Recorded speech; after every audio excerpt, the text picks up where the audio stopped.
us collaborated together and did our own little podcast more frequently than the one that we have now, which is the These Guys podcast. Also check that out on Anchor .fm as well, and it's These Guys on Anchor.fm.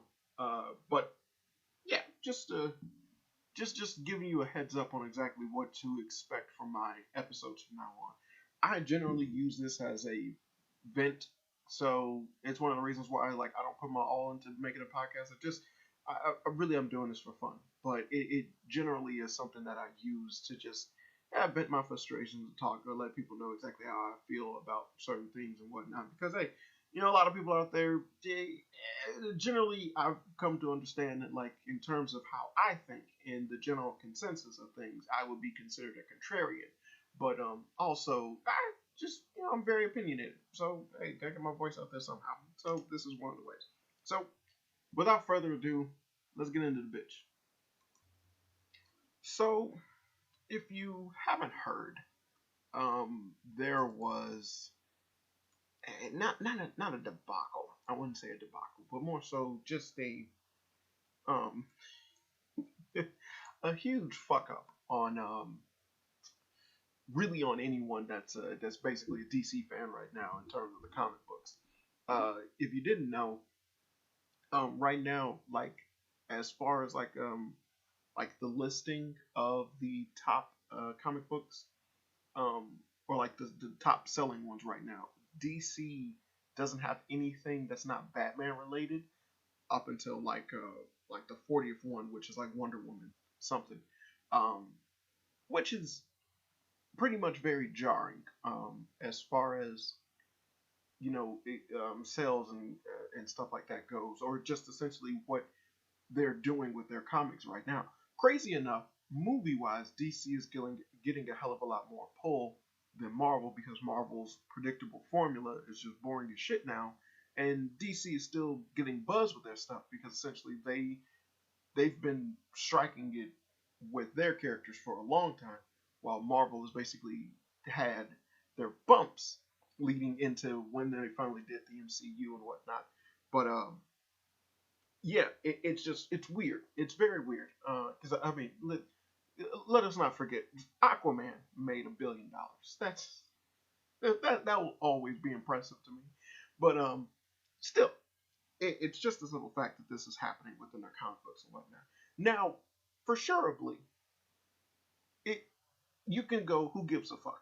For like, I'm 100% with you on that aspect. And realistically, this isn't something that I generally would care about because the comic book industry itself has already shot itself in the goddamn stomach, as far as I'm concerned, a long time ago with being the way that being the way that were. But I have always stated the fact that, like, yeah, DC and Marvel had totally different approach when it came to doing their comic books and their characters. Marvel tried to do everything they could to use their more popular characters to expand on their other lesser known characters, getting them to become far more popular and relevant, things like that. The problem is the fact that they don't know how to bring something up without tearing something else down. Thus why you get a bunch of Spider-Man comics that have him being shit on by the Avengers.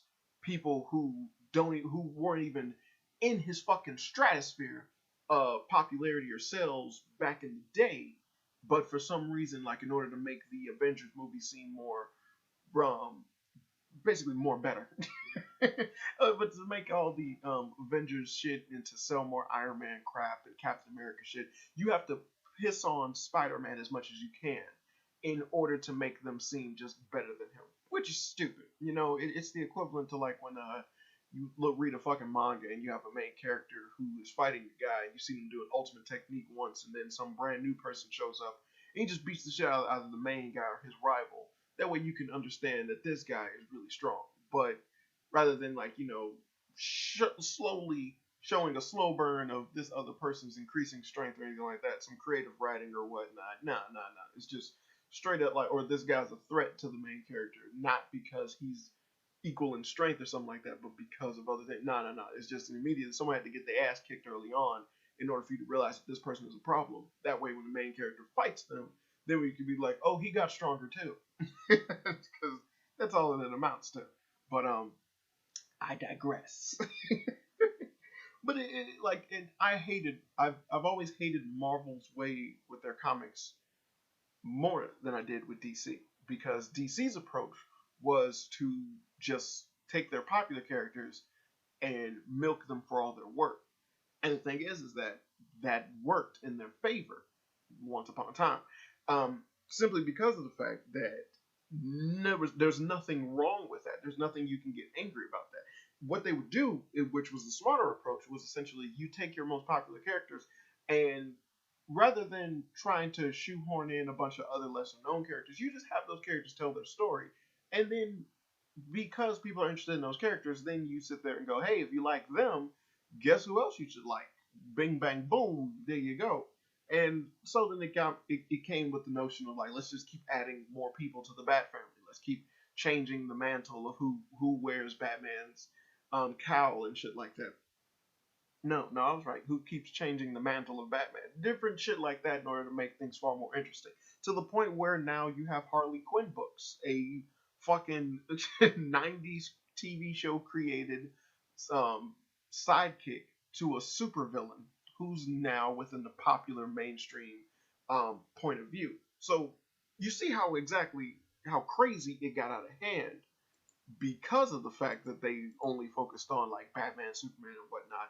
But that Batman is their top billing. You know, no matter like you argue all you want, Batman is DC's number one guy, and like it's just that all they did was they just like added on to that aspect of it over and over and over again to the point where Teen Titans shit only sells because hey, Robin's a part of Teen Titans. Young Justice shit sells because Robin's in Young Justice. So is Nightwing. It You needed like almost everything that they did or incorporated has something with the big time people in it. Hell, they couldn't even fucking do a dark Justice League animated movie without having Batman included in that. He's not even associated with the magic shit, but they put him in there because Batman. So, like I said, but if you've seen that movie, you understand. Like, hey, that was actually good. It was funny. Just having Batman around with all this magic shit and him just being like, but the Justice League Dark Apocalypse, that was a piece of shit. But then again, their animated movies are really shitty as well. But therein lies the problem with that aspect because, yes, like I said, there was a positive to just, praising your number one guy. But if you only praise your number one guy, then everyone else that you have ain't gonna get no love. And that's exactly what happened. Nobody else got any love. And then considering the fact that all they wanted to do was just praise their number one guy, well, then you get into the issue of what they got going on right now, which is why they're just failing so hard with their comics. Um, Praising your number one guy is okay, but when you introduce all this stupid ass politics and shit like that they got going on within the comic book industry right now, well, then you're royally fucking up. So what has happened is like shit like let's say they tried to make Tim Drake gay, you're gonna say bye, but they're trying to make him gay. They're making Superman's son gay. They're turning a bunch of characters that aren't gay. They're making Amazonians transsexuals and shit. I said transsexuals, trans and shit like that. I said transsexuals, but trans and shit like that. Doing a bunch of weird shit in terms of their politics, and they're applying it to their major and main characters. While they also have characters that basically fit these motifs, but because they're not number ones and these are the only people that they focus on, there you go. Now, Marvel's approach to this is that they're basically just typecasting a bunch of motherfuckers or tokenizing a bunch of motherfuckers, so they'll change the race or make it a brand new person under someone else's mantle, and then they'll give them something stupid like, oh no, they gobble penis all the goddamn time. And then you're supposed to go, oh, so there is a gay this character or whatnot, and it's fucking stupid on both fronts. But what DC has been doing has been far more outrageous. With Marvel, it's just people just ignore this shit now because they've been doing it for so long, but it's been such an active part of what their comics have become. So then it's like fuck it. But with DC, it's something that they've been doing longer. But like for sure, DC, like if you look at the track record of them doing this goofy shit, they've been doing it longer and far worse than Marvel ever has. But DC was just in that realm where it was like, yo, Batman outshined all of that shit. But now the stuff is affecting the things that's happening within Batman and Superman and Wonder Woman. Now it's like, well, essentially, the poison hasn't reached the heart yet. So we're still normal. But now that the poison is hitting the heart, oh, we're seeing the effects of what the fuck, or this venomous shit we let into our system. So the bullshit that comes with essentially adding all of this weird ass gay shit and political activism and whatnot within their comic books. Now, this also stems from a factoid that a lot of people state, where, like, you have different political viewpoints and things like that, where these people essentially are attacking pop culture in order to get the majority of people's interest to sway in their direction, which is true. It's a psychological tactic. We wouldn't hold it against anybody, but it's happening. But essentially, this is something that is incredibly harmful for DC Comics because of the fact that we're at a point where no one gives a fuck about anything that they got going on, because they literally made their audience only care about their most popular characters. And now that their audience only cares about their most popular characters, now that they're fucking with those characters, now their audience no longer cares about their most popular characters. You see that problem? That's the biggest fuck up that you could ever possibly have, or could possibly imagine to take place in anything. And it's crazy that that's what's going on, but that's exactly what's going on. We are now at a point where essentially DC Comics has alienated everybody that essentially loved their shit, because they only focus, and it's like they essentially alienated everybody, because the only people who are interested in their comics are only interested because the characters that they like are still there and they're still popular and they're still giving them satisfactory treatment. Well, they did.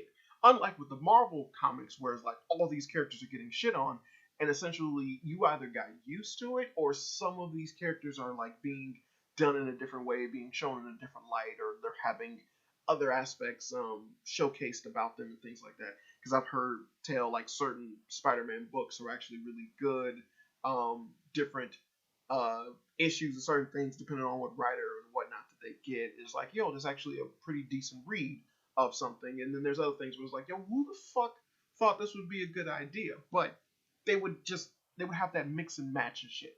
But with DC Comics, everything is just Batman. But then it's like, as soon as you started turning Tim Drake gay, well, now we got a problem. Then it's like, well, everybody who just likes Superman, well, now Superman's son is gay. Well, now we got a problem. Superman's son is smarter than Lex Luthor, but he's gay. That should decrease his intelligence, correct? I don't know. That's just stupid. But essentially doing that, what that did was usher in this really fucked up concept of just trying to, like, hey, like, this will make the fans interesting. It's like, no, you're basically trying to get the help, and it's like, this is something that people have been saying like a million times before, and I'm getting tired of hearing it, but it's so fucking true. It's disgusting, because it's like you're trying to make the Twitter mob and a bunch of idiots who don't buy your shit tell you what you should do in order for people to buy your shit. And do you not understand how that does not work? And yet you actively choose to not listen to your fan base that tells you, this is not what we want this. And you go, but Twitter said otherwise. The people in California want this. We went out in the streets in California. And again, I need to reiterate, because I've said this a million times before, California is its own fucking world. San Francisco and all that shit, the Beverly Hills and those motherfuckers, those assholes live in their own fucking stratosphere. They got their own orbit. They don't care about the masses of regular people. Everything that they do is inherently crazy as far as the rest of the world is concerned. So talking to those people is retarded. And I hate that has basically became a common aspect of shit. I mean, this is one of the things that's fucking up PlayStation, and I'm gonna get into that later. But it's so retarded that we have this situation going on with something that's like, Batman's never been more popular. Batman has never been more popular. Realistically, the most popular superhero of all time is Spider-Man. And I'm a Spider-Man fan, so I'm saying it till the day I die. But he is the most popular superhero of all time. But as far as DC is concerned, Unlike Marvel, DC got Batman, Superman, and Wonder Woman, who are their big three that reign supreme over everything. Marvel has Spider-Man, Hulk, Fantastic Four, and X-Men. The thing is that X-Men done dropped off, and now since they bought Fox, they're probably gonna do more shit with them. But considering the new state in which Marvel is, that's not gonna be good. Fantastic Four has basically always been something to where it was like, as far as comic book people are concerned, yes, they're a big fucking deal. But as far as the rest of the world is concerned, who gives a fuck about Fantastic Four? I hate to I hate to break it to you. I swear to God, I hate to break it to you. And as I get it, Doctor Doom, Stan Lee's favorite villain, everything about the Fantastic Four just seems like they're just a fun bunch and whatnot. They had their own TV show, all that shit. Guess what? No one likes the Fantastic Four. They are not cool. They're just not. They're not interesting. They're not cool. The shit that they do doesn't even make any fucking sense. Their power structure, their abilities, none of that shit. It's just, they're just there. Like, they became a front runner for Marvel, sure, but ugh, like, God, they're just ugh, just ugh as characters. Like, just the entire concept of Fantastic Four, really, just ugh. And the Incredible Hulk is another character that essentially Marvel has had every opportunity to just basically work like crazy to be this big deal, but they shit on him because they don't own the license into his movies, and then you basically make him a non-factor in a movie in which seeing him get a rematch with Thanos and going blow for blow would have been an interesting fucking thing. But instead, you put his arm in a fucking cast and you sideline him to the rest of the movie so you can have this moment where a bunch of females stand together in a solidarity moment that makes absolutely no fucking sense. Yeah, that you see how shit like that happens? You gotta tear something down in order to build something else up. Then what happened? Everyone hated that female moment. They thought it was incredibly cringy, and none of those characters are selling are like really popular now. They're selling more comic books. Hell, the Black Panther sequel just if you know what's going on with that. But fuck, if that isn't something that's far more annoying or stupid ass aspect that they got going on, to where it's like, okay, you have your top characters. Well, let's shit on them. Let's change cultural aspects of them rather than telling interesting stories with these characters and whatnot, which is what people have grown to expect and love about these characters. No, no, no, no, no, no, no. No. I have a political agenda. Agenda. I have a political agenda. I need people to understand exactly what I feel about something. Hell, what was it? The fucking Vixen. They put Vixen in that Harley Quinn comic that's based off of the show, which is one of the things where it's like, who the fuck is reading this anyway? And the artwork looks terrible. But they put Vixen in there, and she's dating a disabled lesbian, and you would go, Vixen can get anybody she wants. She's a fucking superhero, you know, peak physical conditioning and whatnot. So whoever they choose, you would want it to be the best of the best. You know what I'm saying? Like, you ain't got a situation much like with the Fantastic Four and the Thing, which is actually one of my favorite things about him, is the fact that that motherfucker is dating a blind woman who also happens to be black, by the way. But people don't like to talk about that. But he's dating a blind woman who essentially loves him for him, despite the fact that physically he cannot be with her because he's stuck as the Thing. And this is off of the crust of him basically getting a divorce from his wife, who is supposed to have loved his ass, divorced him because he was the Thing. Mm, that's some dope ass relationship shit. But what we got with Vixen, she's with a disabled lesbian who she just actively really likes fucking. It's like she just wants to fuck her all the time. Like that. That's what get her goat. I don't know if you know this, but people don't tend to jack off to the ugliest of people. And I'm not saying it because you're disabled. I'm just saying that because it's like, if you're capable of getting a 10, why the fuck would you settle for a 4? If you're like, this is what you're capable of getting, this is what you're capable of pulling. I get bitches. So to sit there and go, well, why aren't you masturbating right now? Because I got bitches. It's like, you understand that logic? Like, just why would I do the lesser of anything when I am capable of doing the greatest, the grandioso or whatnot? Even if you, and it's like, this is not even in the concept of just being like, oh, so it's like she should be with like this peak another superhuman or being with a superhero or something like that. And it's like, that's never the case when it comes to superheroes. Again, Spider-Man favorite superhero, Motherfucking wife is Mary Jane Watson. Basic normal bitch. Um, but look at what Mary Jane Watson look at what Mary Jane Watson is as a person within the Spider-Man world. She's a goddamn supermodel. You see what I'm saying? He's fucking Spider-Man. You know, Peter Parker every day of the week is a nerd, but he is Spider-Man. And it's like, you know, you remove that sweater vest, dude is ripped, and he can climb on the walls and get in any fucking position you want.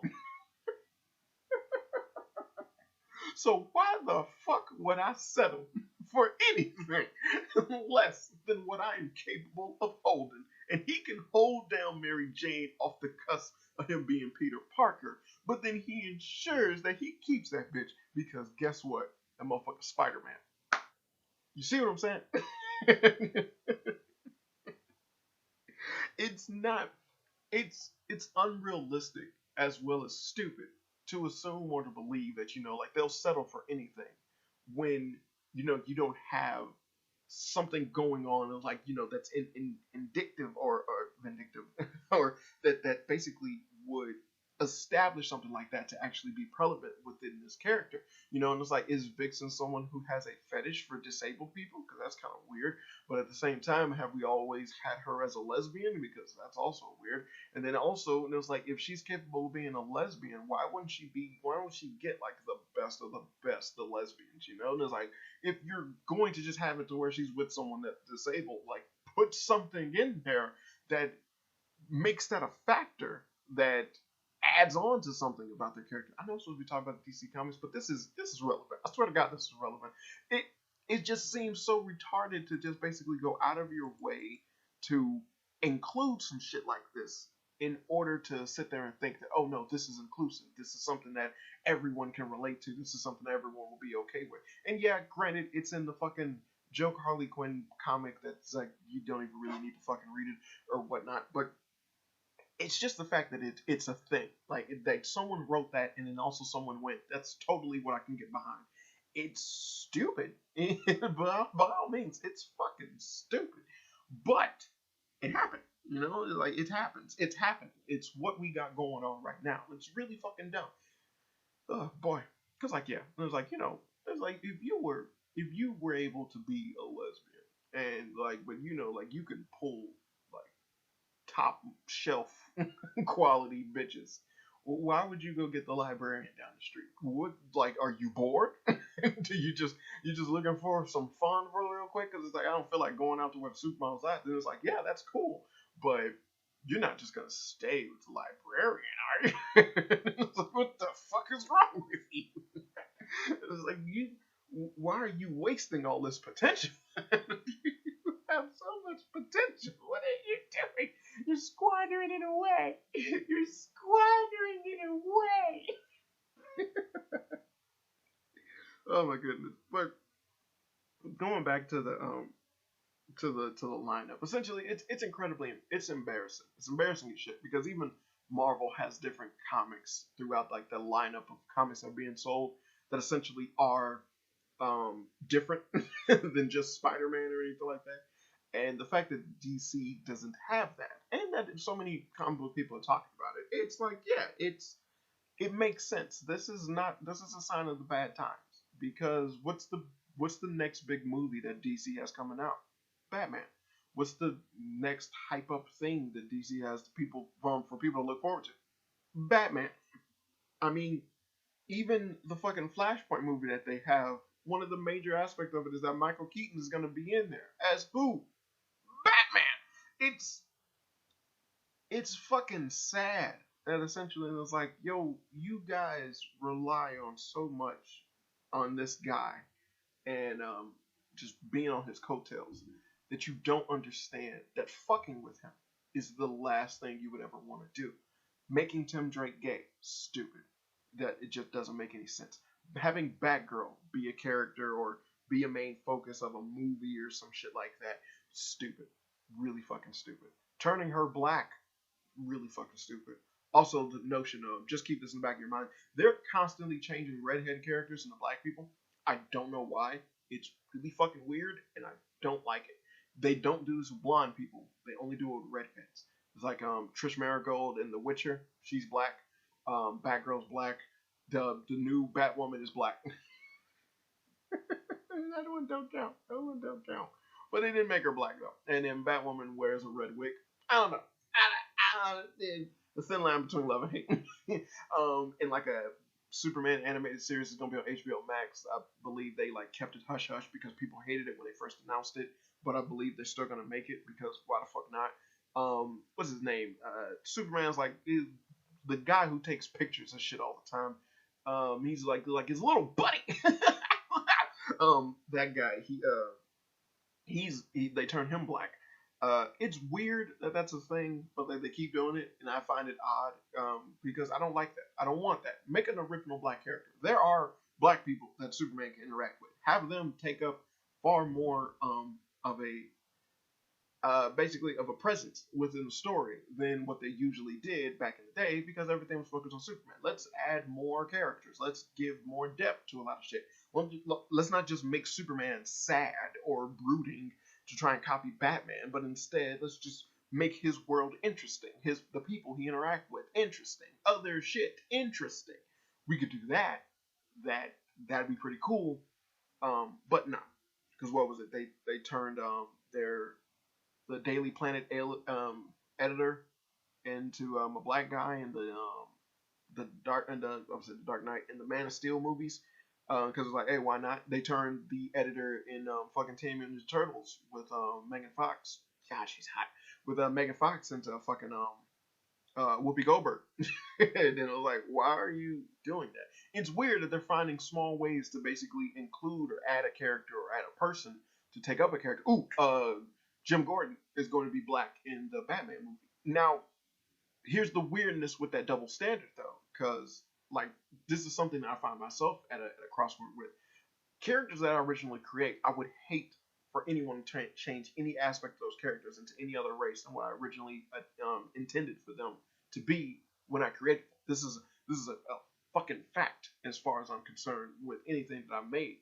I hate the notion of changing something because you believe that this character can be represented by race. At the same notion, I understand the argument that if the race is not an issue, why do I feel so strongly about changing said race or like not mining or like mining changing a race if the race is not something that basically defines this character? Well, the counter argument to that aspect is, well, if that is the way how you feel, then why am I being given the opportunity to change its race in the first place?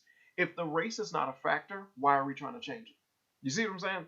Like it's such a bullshit thing for anyone to say or for anyone to do. Because even in terms of the acting field or the acting world, when they sit there and they say something out of their ass like, well, we're getting the best actor for the job or some shit like that. Bullshit. No, you aren't. Because if you were, then the best actor for the job would be the actor that fits the profile of the character, how they were originally created. Guess what, bitch? They were white. So even still, I see the things of like fucking I was say Michael Madam C.J. Walker. I was about to say, but Morpheus being the editor of the Daily Planet, or Whoopi Goldberg being the editor of Teenage Mutant Turtles, TMNT. I'm gonna just say that, yeah, TMNT. Or having Jim Gordon be played by a black guy. I don't mind that. I don't care because the content and the characters and who they're supposed to play and who they're supposed to represent aren't being distorted in my mind because I know who they are and I know what they're supposed to be. But at the same time, they're not my creation. That's not my work. Now, I would fight against, not doing shit like that because that doesn't bode well for me in the fucking future when it comes to shit that I want to create at the same time. But also, I would be on the cusp of going like, it's not that big of a deal for me because I'm enjoying the content that is being presented to me in the way that's being presented. I could give two shits. I have nothing to do with this. I'm just here for a good time. So, give me a good time. It all depends on whether or not you can give me a good time. I don't give a damn if your hoe ain't got no teeth. If she can suck, then I'm down for a gummer. You see what I'm saying? Like I said, it's a double standard.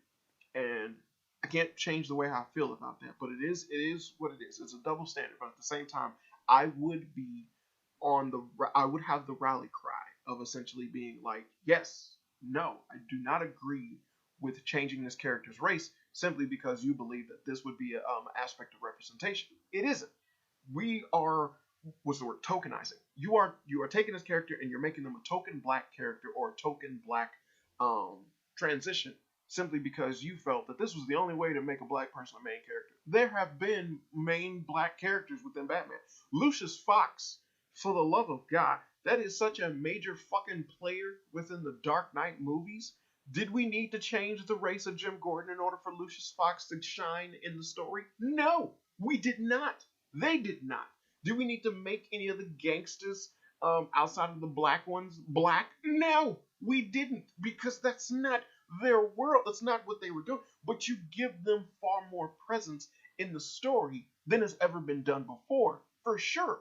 Because guess what? No one's fucking done that yet. So, like I said, in terms of enjoy, because like I'm looking forward to the Batman movie. I don't give a damn what anybody has to say. I'm looking forward to that movie. Just I hope it's good. Really do hope that it's good. Um, it's like all the stars are aligned. The writing's on the walls that might be a good movie, but you know, hey, who knows? You know, I'm skeptical as a motherfucker. You guys know how I felt about the goddamn Into the Spider Verse. I mean, not Into the Spider Verse. I love that movie. The fucking No Way Home movie.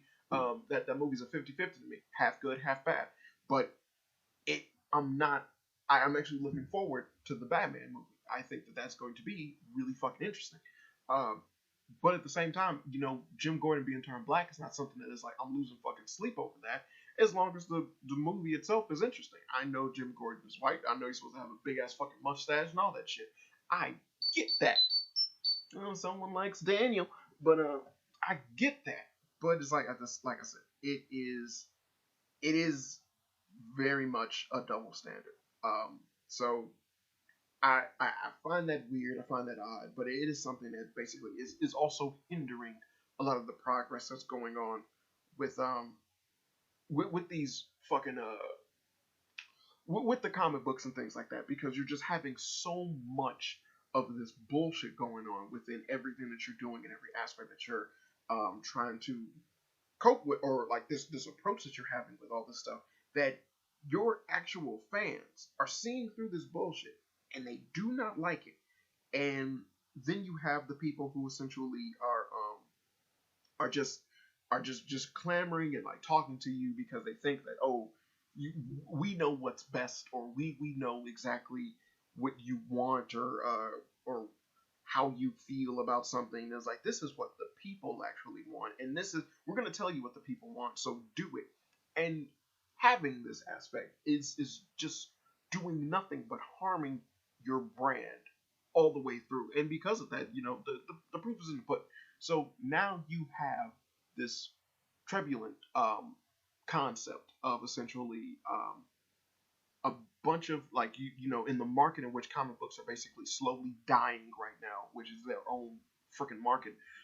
They're slowly dying, and the only thing you have that has its head above the water is nothing but Batman content, because all the other comics and all the other content you have made has basically catered towards people that don't buy comics.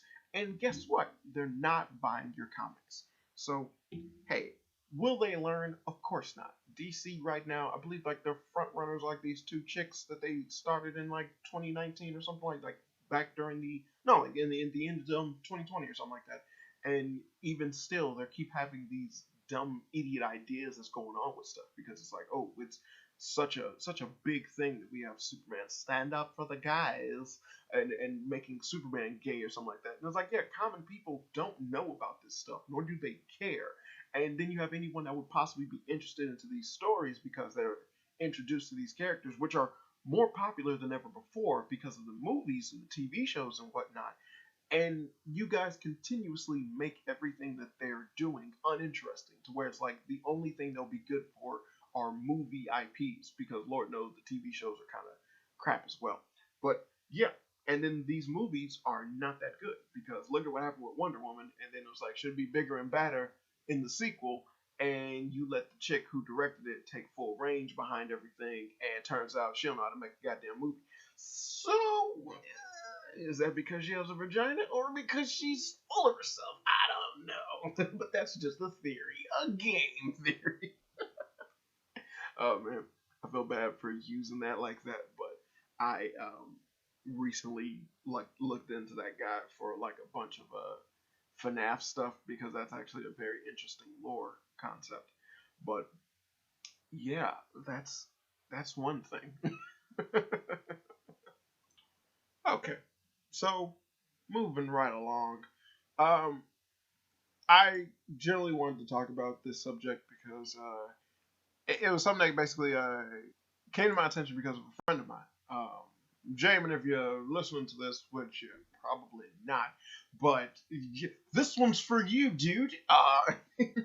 It's a subject matter that essentially, when he went when he mentioned to me, and I was like, oh, that's actually something to dive deep on and talk about.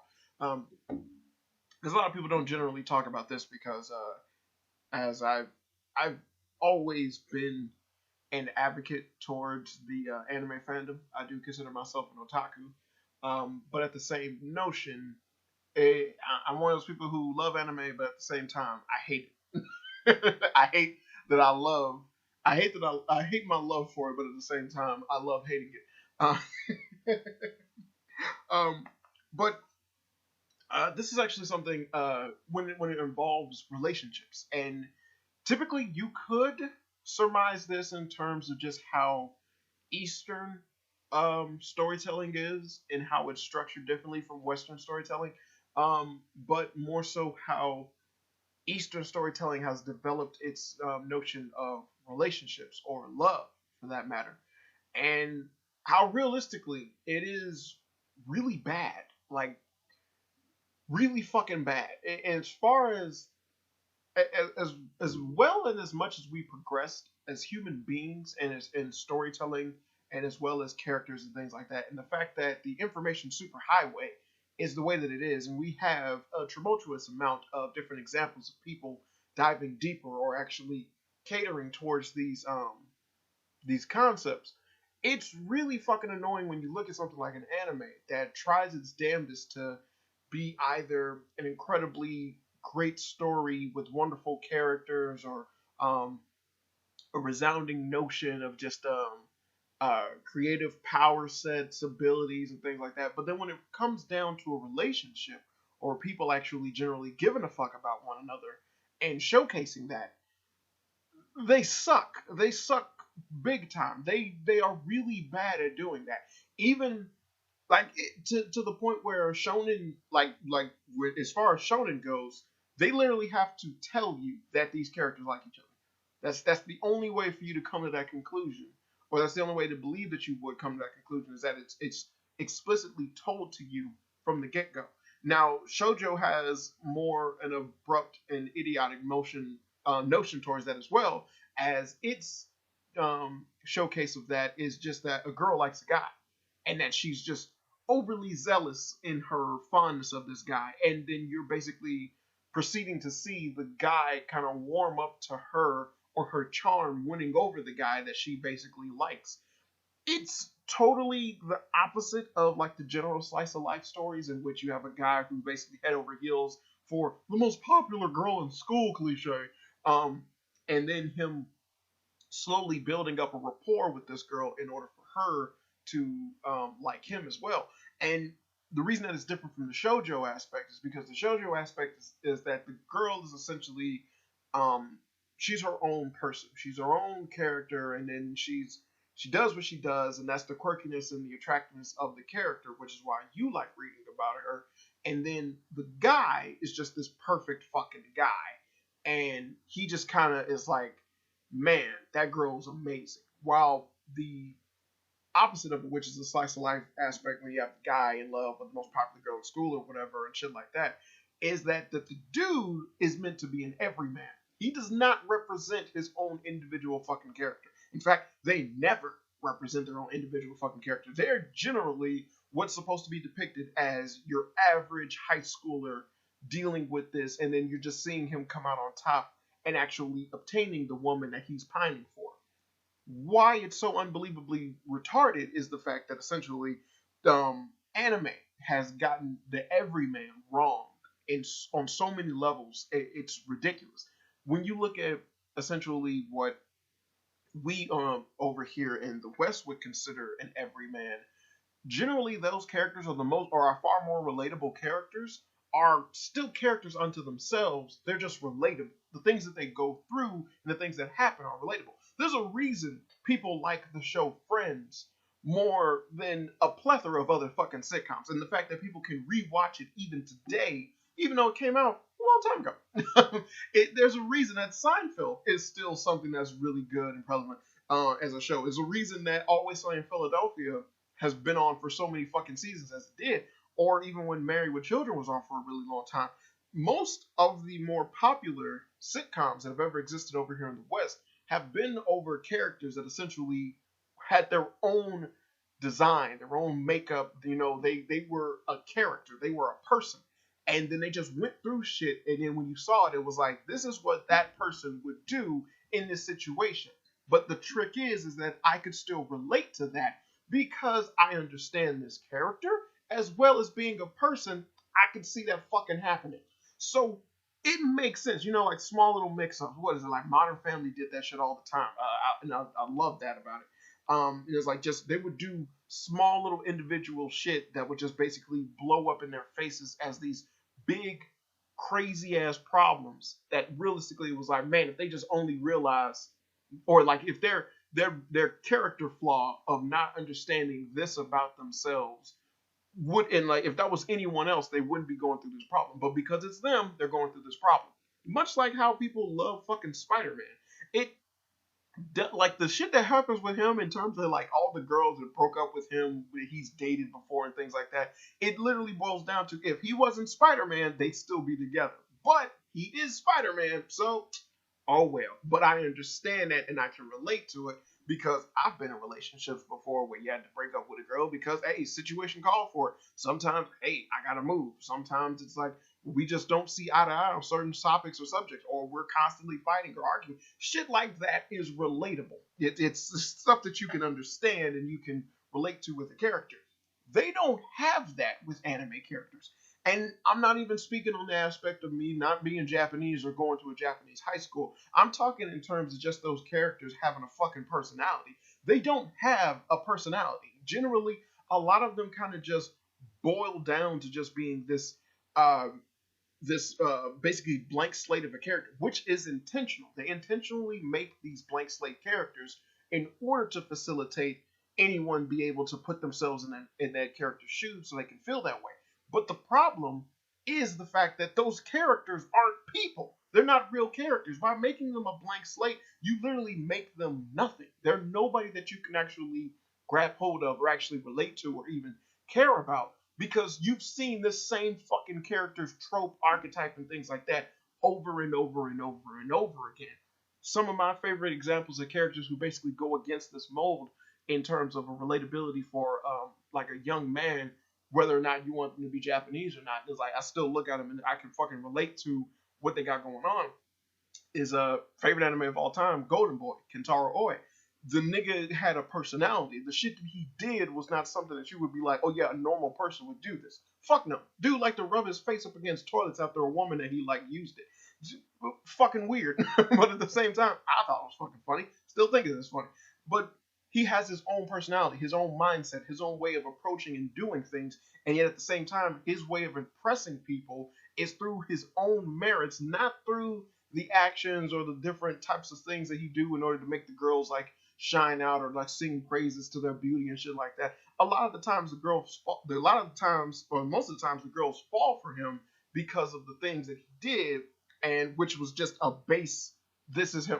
And it was like, and then so even though these girls are like way out of his league, the fact that he was just being himself and that still garnered them to fall for him is one of the things that makes him incredibly relatable. It's one of the things that makes him really interesting of a character. Another one is fucking Kei Korono from Gantz. And as much as like, you know, it's over and done with, I still would say Gantz is a good manga to read. The ending is still just kind of meh, but as a manga as a whole, especially from what the anime fucking did, it gets so much better and it has so much more to offer as a story. But the character of Kei Korono was someone who generally I looked upon, and while reading Gantz, I was like, this is a fucking normal high schooler. This is how a teenager would act given the circumstances and situations. He sees a girl with big boobs that he immediately falls for and likes, and he just all he wants to do is pervy stuff with her. But then there's like that's actually something that eventually it gets to a point where he just can't not let that be known. Like, yeah, I really want to do things to you because I'm a prepubescent teen. I'm a teenager, and I get horned up, girl, and you're just around, and like you acting like we can't fuck. You're like, that's a deal breaker, honey. That's a deal breaker because it's like that's not what his life should be about. He should just be sitting there catering to this girl simply because, and then like she's pining for another guy but at the same time doesn't really care for him or his advances. And then it's like at one point in time in the story, he just gets to a point where he goes, "Get out," because it's like, what are we doing? I'm just gonna sit here and take care of you without no reciprocity. And like, even don't even go like, well, just because she's attractive and anything doesn't mean that he owes her anything. Well, be fair, no, but at the same time, he is letting her stay in his house. He's giving her food and letting her live there, and she knows what to expect because he kind of lets her know exactly what he wants on the table. Like he puts that on the table and from the get go. This is what I want from you, and when rent due and you tell your landlord, well, I don't have money per se, but I can pay you in friendship. Get out. You gotta get out. It's not what the deal was. It's not what was on the table. I'm being hyperbolic here right now, but it's just what Gantz did in terms of actually having Kay as a character, and because it doesn't just boil down to that, was that he was a horned up teenager because he was a fucking teenager. Actually, let that be known. He had an idol girl that he really liked, but at the same time, it wasn't like he just put his life on pause in order for him to only try to get that girl.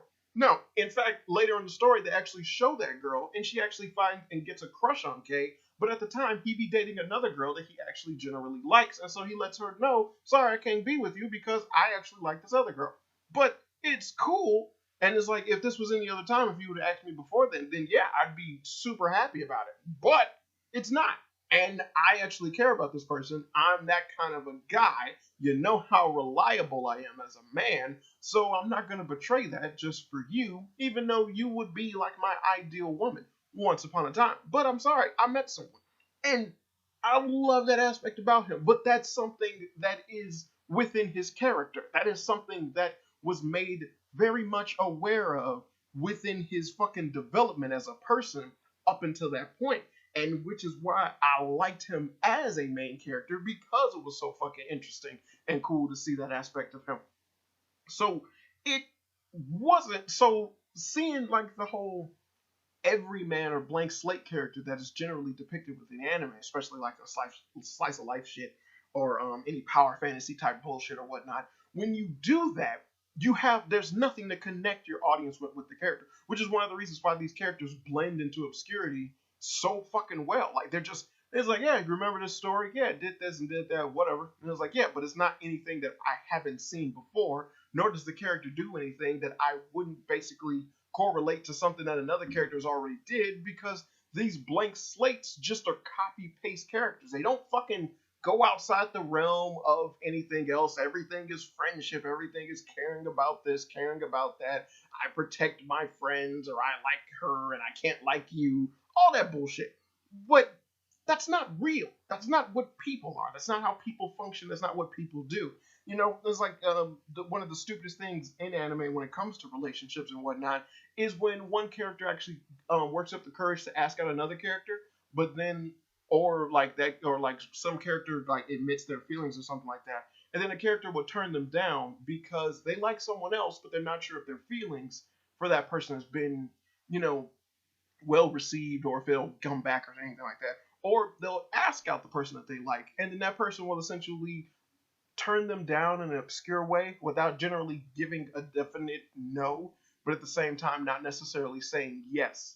And it's really stupid when they do that, and it's only to milk out the relationship aspect, and it's like one of the biggest faux pas of all of their fucking drama and romance stories ever. Stories, but it's one of the like the biggest stupid things that ever happened in their romance stories, because it's like, oh, I'm gonna give you phrases rather than an answer. And it's like I like you. Would you like to go out?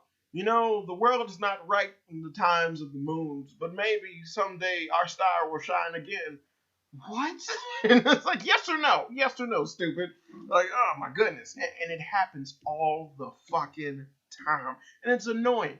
But then you have that same character who was just basically shot down, and then another character will come up to him and go, hey, I like you. Do you want to go out? That character will literally respond with the notion of, I can't because I still have feelings for her. But she turned you down. Right, but there might be a chance. That's not how the fucking world works, dude. Like, that doesn't make any goddamn sense unless the author was specifically letting me know that this is not the end of their romance. This is just a bump in the road before they finally start going out. And then, have you ever noticed that these romance stories themselves, especially with the high school ones, only deal up to the point in which the characters actually asks the other one out? It never deals with their relationship. It only goes up to a certain extent. And it's like, once the relationship starts, that's the end of the fucking journey. After that, it's supposedly just, you're just supposed to assume there's smooth sailing. Like, there'll never be a problem with these characters being with one another ever again. And I found that fucking appalling. I found it appalling because it's stupid and it's not real. And it's not just that, like, that's personally me being like, I wish there would be more in their little romance stories and shit like that. And it's like, yeah, I really would. But just on the sake of clarifying and being like real for a moment, one of the first harem stories I've ever read, which was like a cornerstone of me getting into anime, was the story of Ichigo 100% or Strawberry 100%. And one of the main aspects of that story is that in the very beginning, the main character asked out a girl to be his girlfriend. The quirkiness of it is the fact that he asked her out because he thought she was this girl that he saw that he essentially kind of fell for upon first seeing her. And the thing is that he finds out that it wasn't the girl that he saw at first. It was actually that was a different girl entirely. So then his feelings and his emotions get kind of conflicted because the girl that he asked out is not the girl that he generally intended to ask out. But now he's going out with her. He puts his all into actually going out with this girl, even though he kind of generally had feelings for another girl. And then upon getting to know the other girl, he finds out that he has far more in common with her than he does with the girl that's actually his girlfriend. But at the same time, he slowly starts to begin to build up more of a common interest with the girlfriend that he has, which is really cool. And the story itself doesn't just revolve around them and their relationship and like the quirkiness of him liking another girl and eventually breaking up with her so he can go out with the other girl. No, the story is about his journey through high school, dealing with this shit, or well, in the end of middle school, going into high school, dealing with the relationships and the different people that he meet that helps him grow as a person up until the point where when the story finally reaches its conclusion, and how he is in like relationships and things like that. And I love it. I love it because one of my favorite aspects about it is that my favorite girl was the girl he ended up with. Um, Sukasa for life, baby. But it still was something to where it was like even though like you can basically say, well, isn't that state like vindictive of similar to how you were talking about the blank slate characters and slice of life stories? And it's like, no, because of the fact that that character actually had a dream. He actually had a goal he was working to. There's like a huge chunk of the story in which he's not dating anybody, but he still has conflicted emotions and feelings for different people. Because yeah, eventually he does break up with the girlfriend that asked him out in the beginning, and he has like conflicted emotions and feelings and shit like that going on. And it's like, yeah, there is a plethora of different moments and shit like that that go on to where the story is driven by him, his character, the different things that happen to him, and the different girls that he meet or the different times that he actually gets hold of or has more people starting to like him and shit like that come from his character. The thing that makes him appealing towards everyone, it's all revolving around his character. Hell, there's a point before he actually breaks up with the girlfriend boy at first where she comes to talk to him so she can break up with him, and then she remembers exactly why she liked him so much when they were frequently seeing each other. And then she was like, yeah, never mind. I still want to go out. And it's like, we just haven't been talking for a while because both of us have been busy with school. And she was feeling that, them dating, like, is that still a thing? Is that still going on? And she was kind of ready to put the nail in the coffin of a relationship. But then just hanging out with him for a day, she realized, like, oh, yeah, I forgot. You're a great guy. You're someone that I want to be with. So, yeah, their reason for breaking up later is just one of those things where it's like it was like, yeah, it was a stupid thing that the writer just had to do, but it was like unrealistic for like a teenage boy in that situation. But it was like, this is how emotions work. You would pass up this opportunity when you're a young boy on the cusp of your sexual awakening. Fucking idiots. But the Japanese have an issue with dealing with that. But again, a lot of the story is driven and pushed through because of the character and whatnot and what happens. So even the main flaws of like the girls that you essentially have would just basically all boil down to the fact that they're like, yo, none of them nutted up and actually asked this nigga out when he finally was free of being in a relationship. But that's just how they portray people's feelings. Like, oh, the girl can't ask out the guy. Why not? And then in that story, a girl asks him out. And it's like, why? When it's like, why was she the only one smart enough to finally do this? What was stopping everyone else? I don't know. Oh man, I'm not saying it's the best harem out there. I'm not even saying it's like one of my all-time favorites, but I am saying that it was something that got me introduced into anime and liking the harem genre, if you will. Um, I just like the concept of a dude, like a bunch of girls wanting to get him. No one's been able to do it good, but you know, I just like that concept. Well, unless you're reading a hentai, but who, who does that? Not me. So it it generally bugs the fuck out of me that essentially you see these stories that try to depict or have someone say that they're in a relationship or that they love each other and whatnot, and then you generally have all of their like moments kind of boiled down to fucking Goku and Chi Chi from Dragon Ball, where it's like she appeared once early on in the series, and then literally at the very end, grown, and then she was just saying, "Well, we promised to get married," and the main character like, "I have no fucking idea what you're talking about," and then she's kind of upset about that, and then him going, "Well, I guess we gotta get married," and then they get fucking married, and that's all that like especially showing that's all that they try to do in terms of facilitating a relationship, and it's so terrible. um I believe it was like Frank Miller talked about it because it's like it's not something that just infects or is infested in fucking Eastern culture, a lot of stuff, because this shit is like what's bad about this relationship crap in anime is nowhere near as bad as the shit is with the Chinese stuff. Chinese shit with relationships are god awful. It's damn near as if once the woman admits that she likes a guy, that is it. You are subservient to this motherfucker until you die. God be damned if you had any other dreams or goals prior to that. Fuck that noise. It's like you had a talent, you was this awesome fighter before you met this boy that was a fighter. Once you admit that you liked him, that's it for your for you getting stronger as a fighter or anything like that. He's going to surpass you and then immediately always stay above you. Fuck anything that you got going on. It is the worst when it comes to that shit in the Chinese stuff. I can't stand it in the Chinese stuff. But I digress. But again, it's not that like we in the West don't have this issue as well, because I believe like Frank Miller actually spoke about how because like once I saw this, I was like, damn, like I feel like that's incredibly real and very truthful. Um, because essentially the comic book writer Frank Miller basically was saying like, you know, we have like most comic book people write these operatic battle scenes and shit like that, but then when it actually comes down to a romance, they don't know what the fuck they're doing, and it is like why?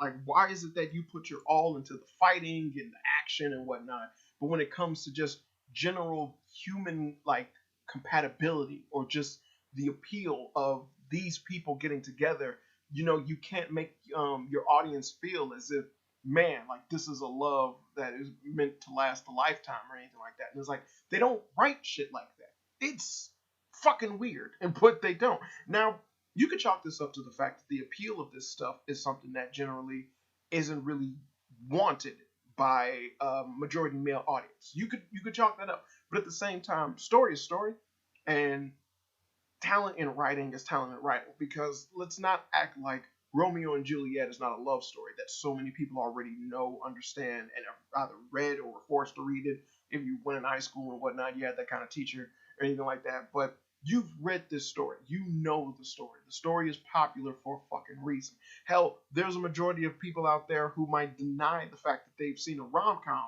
But realistically, they've probably seen about a good 2 or 3 of them. There's no denying that, And it's like, you watch this stuff, you just probably don't know that you were watching it. You probably didn't even realize that it was rom com, or that it was something that generally isn't targeted towards you. Um, but you still probably watched it, still probably enjoyed it, and you still understood what the message was trying to convey in terms of like, hey, it's these people trying to get together.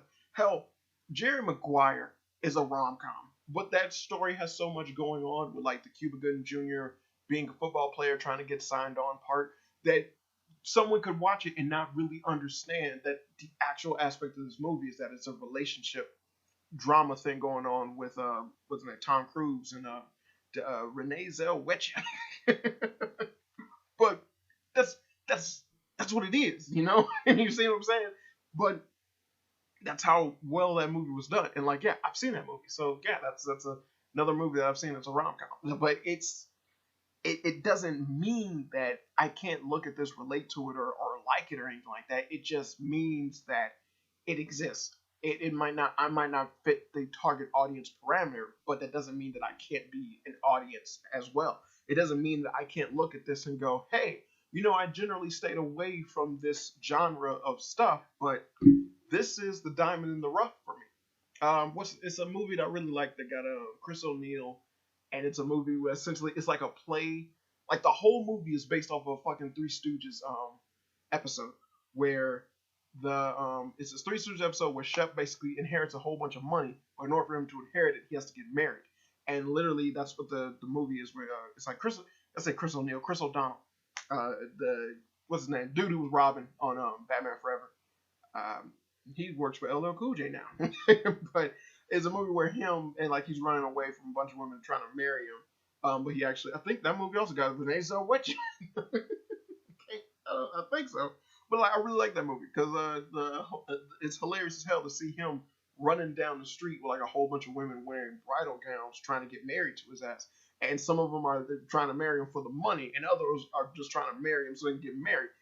And I love it. I love that scene. Like that whole is like the Titanic. This whole movie teeters off of this satisfactory ending, and it's just love. I love it. So it's like I could deal with everything else this movie has to offer as long as I get to see this motherfucker run from a bunch of women wearing bridal outfits. Like I love it.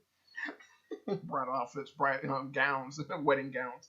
There you go, bridal outfits. The fuck's wrong with me? But it's just something that I think it's weird that we've evolved in stories so much that like character development is already something that's like fucking like non-existent in anime. When you think about it, like characters are always just their baseline of what they are and who they are. Just shit just happens to them. But it's just that we've evolved so much within stories and whatnot that I feel that we could do more, or for damn sure do better when it comes to facilitating relationships, or just having people care about one another, or to actually generally have me look, especially like watching a fucking anime and then telling myself these two characters generally love each other. The moments that they share with each other is just happiness, and I like that. I generally enjoy it, and I think that it's cool. Damn all the action and the shit that's going on, and that's something else that's happening that's involved in this anime. But at the same time, I can still look at it and go, they actually like each other. Their relationship was built like how a fucking relationship would get built. It started when the whiz it started, and it inevitably, like, it needs to lead into something. But I understand that this is happening. Just because you have your character say, I like you, and then another one says, I like you too, that doesn't mean that I believe their relationship is real. That doesn't mean that they're in love with each other. That doesn't mean that at all. You need to show me, and not by having your characters give exposition towards every fucking thing that they do. You need to actually let me see that, yes, they care about each other. I understand that they care about each other. Not because you facilitated that they were childhood friends since they were younger. That way you can cut out any notion of them getting to know one another, which is literally what that's done for. It's the fucking it's such a goddamn cop out in terms of trying to actually showcase or build up a relationship between two characters. Like, why are they so used to each other? They grew up together. The end. So they obviously are meant to be with each other. The shit's not real, doesn't happen, and it's fucking stupid. But that's just what anime does, and it's like it's a way of shining um away from actually showcasing a relationship because they're so bad at dealing with that shit.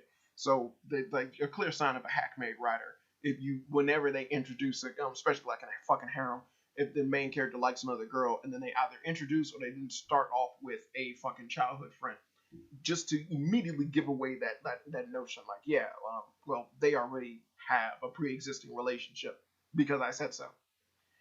Ugh. It's a cop out. It's a big time cop out. But the equivalent of adding a bitch after you already had the main character say that he's only in love with one particular character. Big cop out. And it's like I have nothing else to do with this story, so I'm gonna add a bitch. They're not going to do anything, not going to change anything. But she's quirky, adding a little juice to the mix. So yeah, won't that be great? Won't people love me for that? Like you're just another girl that might be a potential waifu, but she's not because I already made sure that the pink haired girl is going to be his forever. Fucking idiots. So you see how like it just really devolves now. It devolved into just basically being cliches when it comes to the slice of life or the everyman blank slate type characters and whatnot. Everything just basically runs under the cliche aspect of anime. And so because of that, there's nothing to progressing it forward. There's nothing that's happening that's gonna make it any any worse for wear or anything like that, or any creativity or nothing like that. And so because of that, and because the anime industry itself basically asks for so little in order for shit to just get done, it'll forever stay that way. And it's fucking atrocious, which is something that I just can't fucking stand. I mean, in the West, you have like the superhero comics and things like that deal with relationships as if it's just buh. But there are so many superhero characters that basically have relationships with other characters that essentially you know for a fact, like, yeah, this is kind of meant to be what it is. Much like with Superman and Lois Lane, Batman and Catwoman, Mary Jane Watson and Spider Man. Yes, I said Mary Jane. Mary Jane Watson and Spider-Man. Or the even far more tragic aspect of Gwen Stacy and Spider-Man, or Gwen Stacy and Peter Parker, which leads into the Mary Jane and and Peter Parker relationship. Which honestly, I think, as far as comic goes, is something that will never be topped, especially considering what comics are right now, which are basically just gay. It'll never be topped in exactly how emotionally satisfying that concept is, to where literally the only reason Mary Jane is or became the potential suitor for Peter Parker is because of the death of Gwen Stacy, which is one of his more epic as well as more heart wrenching moments within his history of being Spider-Man. But then at the same time, Mary Jane is not the first choice girl. She's not Superman's Lois Lane. She's not Batman's Catwoman. The only women who understood these characters at the height of when they were who they were. No, Mary Jane is second best. She is the runner up. The first girl, Gwen Stacy is even clarified as being fucking Spider-Man's the love of his life. So no matter what, like as much as they might try to push that with anything else, it's like you can't take that aspect away from her character, which is that she is identified and is associated with being Spider-Man's love of his life. So that means that Mary Jane will always be second best. She will always be the runner-up. In fact, Mary Jane's serious nature, or her basically becoming far more adult or maturing, actually was a result of Gwen Stacy's death, as she saw it as basically, you're not gonna live forever. You're here today, gone tomorrow, so you need to live life to the fullest, have fun while doing it, but bitch, you ain't immortal. And and considering that she lives in the goddamn Marvel universe, that is so true. This is so true. And it leads to her basically building up a better relationship with Peter Parker, as well as like coming down from her party girl aspect and things like that, which makes Peter Parker like her more, which generally was something that he kind of distanced himself from because that wasn't what he was attracted to in a woman. But when she became more serious, which she thought she needed to do and she wanted to do, and then upon doing that and liking herself because she did that, A lot of the people that she associated with basically broke away from her because they only liked the party girl Mary Jane. And then when she became more serious and she felt comfortable being more serious, that allowed for Peter Parker to open up with her more, which is what led to them actually getting married. It's a wonderful concept of a story. It's a wonderful concept of a romance and a relationship because it has so many fucking layers and levels that build upon it. There's so much development of the characters actually facilitating this want and this like for one another. Hell, even when Mary Jane does date Peter Parker and whatnot, they still have issues because she does not know that he's Spider-Man. So even if she is now a girl that he generally is putting his all into, he still can't really catch a break because he's still fucking Spider-Man, and he has to be that way. Like that's it. Like he has to be Spider-Man, and he has to do this. But the fact that Mary Jane persisted throughout all of the bullshit that they went through, whether they were on again or off again and whatnot, she was always someone that he came back to, or she came back to him because of who he was. That's something that facilitated as well as structured and grounded their fucking relationship to be something as important as Mary Jane and Peter Parker. To make it to where it was like something where you look at and you associate her like you would Lois Lane with Superman or Catwoman with Batman. I understand why they need to be together. I understand why when they say they're in love with each other, it makes sense and it matters. It does so much. It's crazy how certain aspects of comics actually deal with that, but it's like you need to read so many other fucking comics in order for that to be associated or brought out. While manga and anime struggle to do this with just one goddamn story. You see what I'm saying? It's like yes, you have the added aspect of that comic books basically needed years in order for them to develop and whatnot. And then realistically, there's multiple universes that tell different stories and whatnot, but you chalk that up to whatever.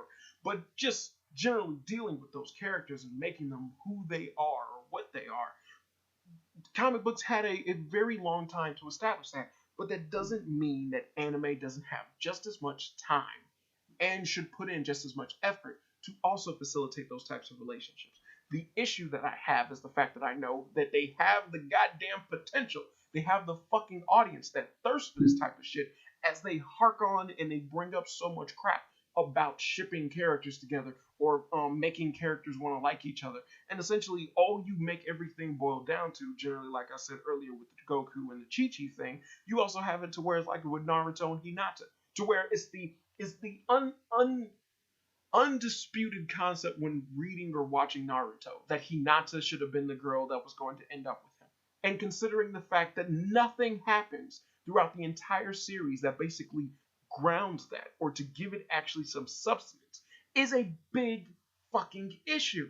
Nothing happens. Even when Hinata finally admits that she likes Naruto before being struck down by pain, what happens? Naruto goes angry, but then he doesn't talk to Hinata about what was said. They don't try to build up slowly a relationship or anything like that because of what happened. No, that literally is something that's swept under the fucking rug until the very end where they just time skip that they're married now with 2 kids. And you as the viewer basically, as the audience basically has to go, yeah, that totally can happen because they stated that she likes him. And I've seen for the longest that she's liked him. That's it. That's all that I have to go on in order for that to be justified. And it's fucking stupid. And then you also have a dumb shit like Sakura and Sasuke being together because we had Sakura like him as a guy crush. She liked him as a little girl because she had a crush on him when he was in school because he was the quiet, cool guy. And even though we had multiple moments where he tried to kill her, multiple times where he betrayed her, multiple times where he basically did things that generally went against what she believed in and whatnot, she still had a crush on him. So that made everything okay, thus meaning that in the future, it was totally cool for her to get knocked up by him. Because that's totally how people act. That's totally how that's justified. That's totally why that would make fucking sense.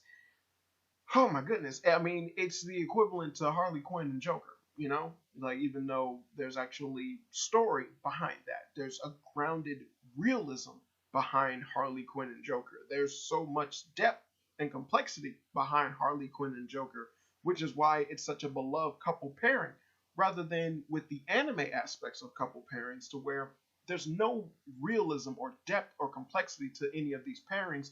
It's just simply the fact that these characters have been shipped together and then we establish that they're going to be together. We give no basis behind it. We give no realism behind it. We give absolutely no explanation as to why it came to be. Hell, we don't even provide complexity as to what strengthens that fucking bond to later capitalize on that subject matter. Having two characters be together for a long period of time just means that eventually they gonna fuck. That's it. And it's so goddamn terrible. So it's just one of those things where it's like, I wish, I just generally wish, animation be damned. We do more to make these stories a hell of a lot more. That way, no one has to sit there and just wane in on this dumbass shippery, but actually have characters come together that we sit there and go, yeah, that that meant something. Now that these two characters were together, that meant something. And then if you're one of those creators that like killing off motherfuckers, when you kill off one of them, then we can sit there and actually be sad along with them, not needing the story to tell us to be sad. Perfect example in the shonen that did that with two different characters and exactly what they wanted you to get out of an emotional response. When the third Hokage died in Naruto, the entirety of Naruto tried to slow down and make it as if the third Hokage's death was something that you needed to feel sad for as well. To where how big of an impact it was towards Naruto, which should have been how big of an impact it felt towards you as the viewer. Problem is, you didn't give a fuck about third Hokage. He wasn't a major character that you saw constantly, nor was he a major influence that helped Naruto. Nor was he anyone that basically was of that importance. It's just the fact that third Hokage was the Hokage. And then you understood exactly how important that role is because that's the only thing that the main character keeps screaming about. I want to become the Hokage. I want to become the Hokage. So when the third Hokage dies and you see how many people are crying about that, then you get to go, wow, I guess that means it's such a big fucking deal. Now you take that situation and you apply, you take that emotional aspect or that emotional feeling that they wanted you to get, and then you apply that to when Jiraiya died in the series, who generally was someone that taught Naruto's father. He also was Naruto's teacher, as well as someone who related and was a generally liked and well liked character throughout the entire series, was around for a very long time, as well as been a major influence towards a lot of things that Naruto did and that he discovered within the series. You take his death, and then you actually have people who were generally upset with Naruto's creator because he would kill off such a well-liked and well-known character. It actually gave you the emotional response that you essentially should have had or that they wanted you to have when the third Hokage died. That is the difference in terms of relationship building as well as a fantastic way of trying to tell a story or to facilitate an emotion out of your audience. You need to build up this shit. Don't just tell me that this is what it's supposed to be. Let me come to that conclusion on my own. Motherfuckers are smarter than you give them credit for.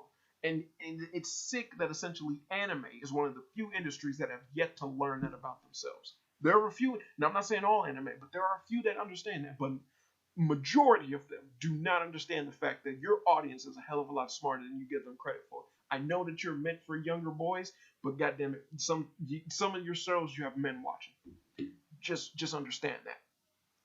That's kind of all I wanted to say on that one. Woo! So jumping off the right off the heels of me talking about like relationships and anime and stuff like that, I guess the next thing really would be just to transition correctly, it would actually be China storytelling. As I was talking about previously, I basically have gotten into like Donghua, the 3D animated Chinese stuff. I'm really big into the cultivation things, comics and shit like that now. Not gonna lie, like a lot of those are actually interesting.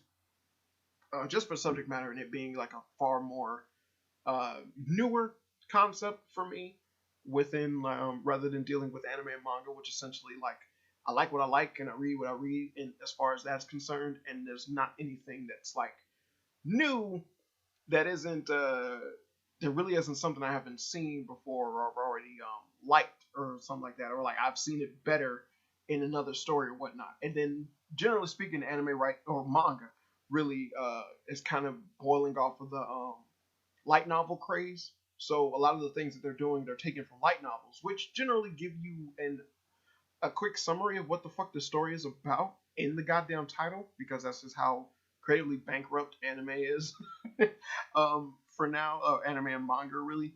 So seeing some of the shit in that when you're being told what the story is about, then everything else kind of boils down to the cliches that they add or that they don't add, and they have a tendency to basically have a one note joke that just kind of goes on forever, and a lot of the comedic light novel shit, but it just generally has gotten to a point where it's like, yeah, the light novel stuff that they do is not really that interesting to me. A lot of the isekai stuff is kind of boring and old. Like, if it's not really turning my head, then what the fuck am I wasting my time looking at it for? So something like the cultivation thing, which is like really big as in the Chinese and Korean stuff, is far more interesting. Well, it is more in Chinese than anything, but it's far more interesting, and it is something more to get into because of the fact that it's like, yeah, I really don't read stuff like this before, but it's not like I'm adverse to like wushu shit because watch Chinese martial art films and stuff like that all the time, so I understand that stuff, and as well as the wuya things that they have going on. So it's cool just reading the comics about that stuff, which basically can do a lot more than those shows did. Because looking at like Korean and Chinese dramas dealing with that stuff, it kind of goes back into that relationship thing that I was talking about with animes, where it was like these guys suck at that, but those stories really revolve around those relationship things rather than the action stuff. And so because of that, it makes their dramas really shitty. Because as far as they're concerned, two people holding hands mean that they are like they need to get married, and that's as far as that fucking goes. Like, it's, but I've already talked about their morality and their stupidity with that as well. But it's like, yeah, Eastern, especially China, Chinese morality is just fucking stupid. It's just the stupidest shit in the world. And considering the fact that I know that their culture has basically persisted past that shit, having it as a majority thing within their stories is just really, really fucking bad. But I will contend that even though I have started reading the cultivation comics and things like that, I it's sick, but I've gotten incredibly bored with it far quicker than I did with manga and anime and things like that. Or like basically understanding what the fuck it is I'm reading, and then noticing the cliches as well as the contingencies that happen over and over and over again within their storytelling. Now, anime is far more diverse, it's far more prevalent in terms of like having different genres that speak to different concepts and things like that. While in with the Chinese stuff, it don't.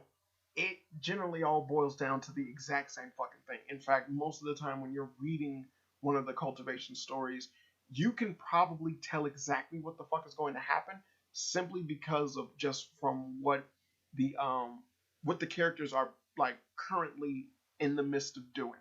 So even if they're like, you need to go here to gain this, and as soon as they start fighting someone, you're like, I know exactly where this is going to end up. I know what it's going to lead to, and then the main character is going to get a power boost. The end. And they basically try to make up this whack ass way of storytelling by I would say essentially just adding on, like just giving it more substance, but it's there is no substance though. It's what is that? I've said it before. It's it's all style and no substance, which is a basically it's almost like words to live by as far as the Chinese are concerned with their media. But the thing is that that's a major problem. I mean, if you've seen any type of Chinese movie or kung fu movie and things like that, you know, like within a bunch of them, like there's so many of those movies that come out from over there, but there's only a few that are actually worth a scrub for. Like that you even want to look at again and again and again or anything like that, or actually be like, man, that was a really cool fucking movie.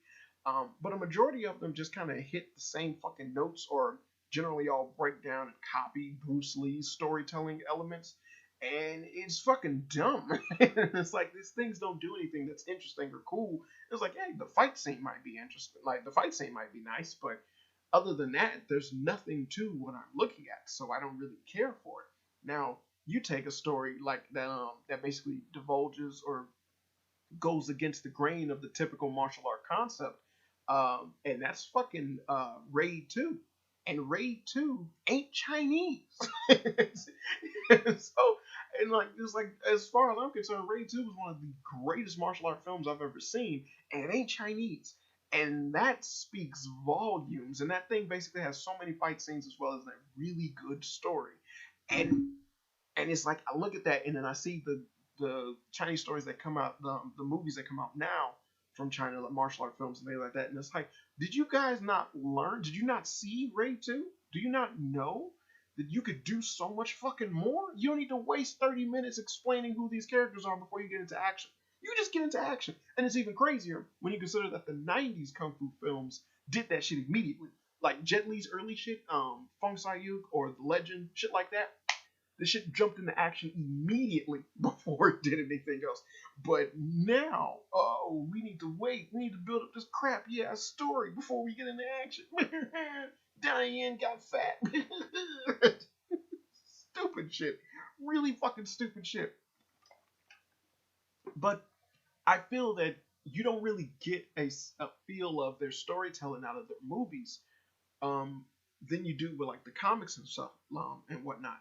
Considering the fact that a majority of those comics are really based off of their elongated stories that are really popular within China or have been a major part of their culture and whatnot. Journey to the West, which is like the biggest book, period. Journey to the West, Romance of the Three Kingdoms, shit like that. Those things are long. They're long as shit, but they're impossibly important to their culture as well as everything that they've done in terms of media and shit like that as inspiration and whatnot. But if you actually know anything about those stories, then you would understand that there is a huge and major fucking flaw when it comes to the development of that shit, as the storytelling itself kind of it kind of insists on itself. The nice way of putting this is that there's no fucking pacing to any of that goddamn thing. Shit has to happen in an avalanche state. One thing is happening after the other over and over and over and over again. Hand over fist, all the goddamn time, every fucking day of the week.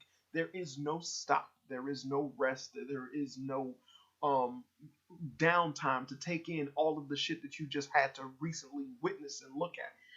Now, the crazy thing is that the Journey to the West story is basically far more. It's worse uh, than the fucking Romance of the Three Kingdoms, because Romance of the Three Kingdoms story, I understand the pacing element of that one, considering the fact that it's delegated towards a war torn era, so it makes more sense that the shit has to be like just constantly going at it over and over and over again. But it's still, because it's such a huge influence towards everything that they have going on, I feel that it's responsible for the fact that so many people basically are, as far as China is concerned, are terrible at storytelling, because it deals with that kind of because they look towards that as something that's like, oh yeah, I like that, let me copy it, which is a major theme as far as Chinese stuff is concerned. Whereas like, I like this, let me fucking copy it. And like, when I say copy, I mean copy. It's, my God, do they copy?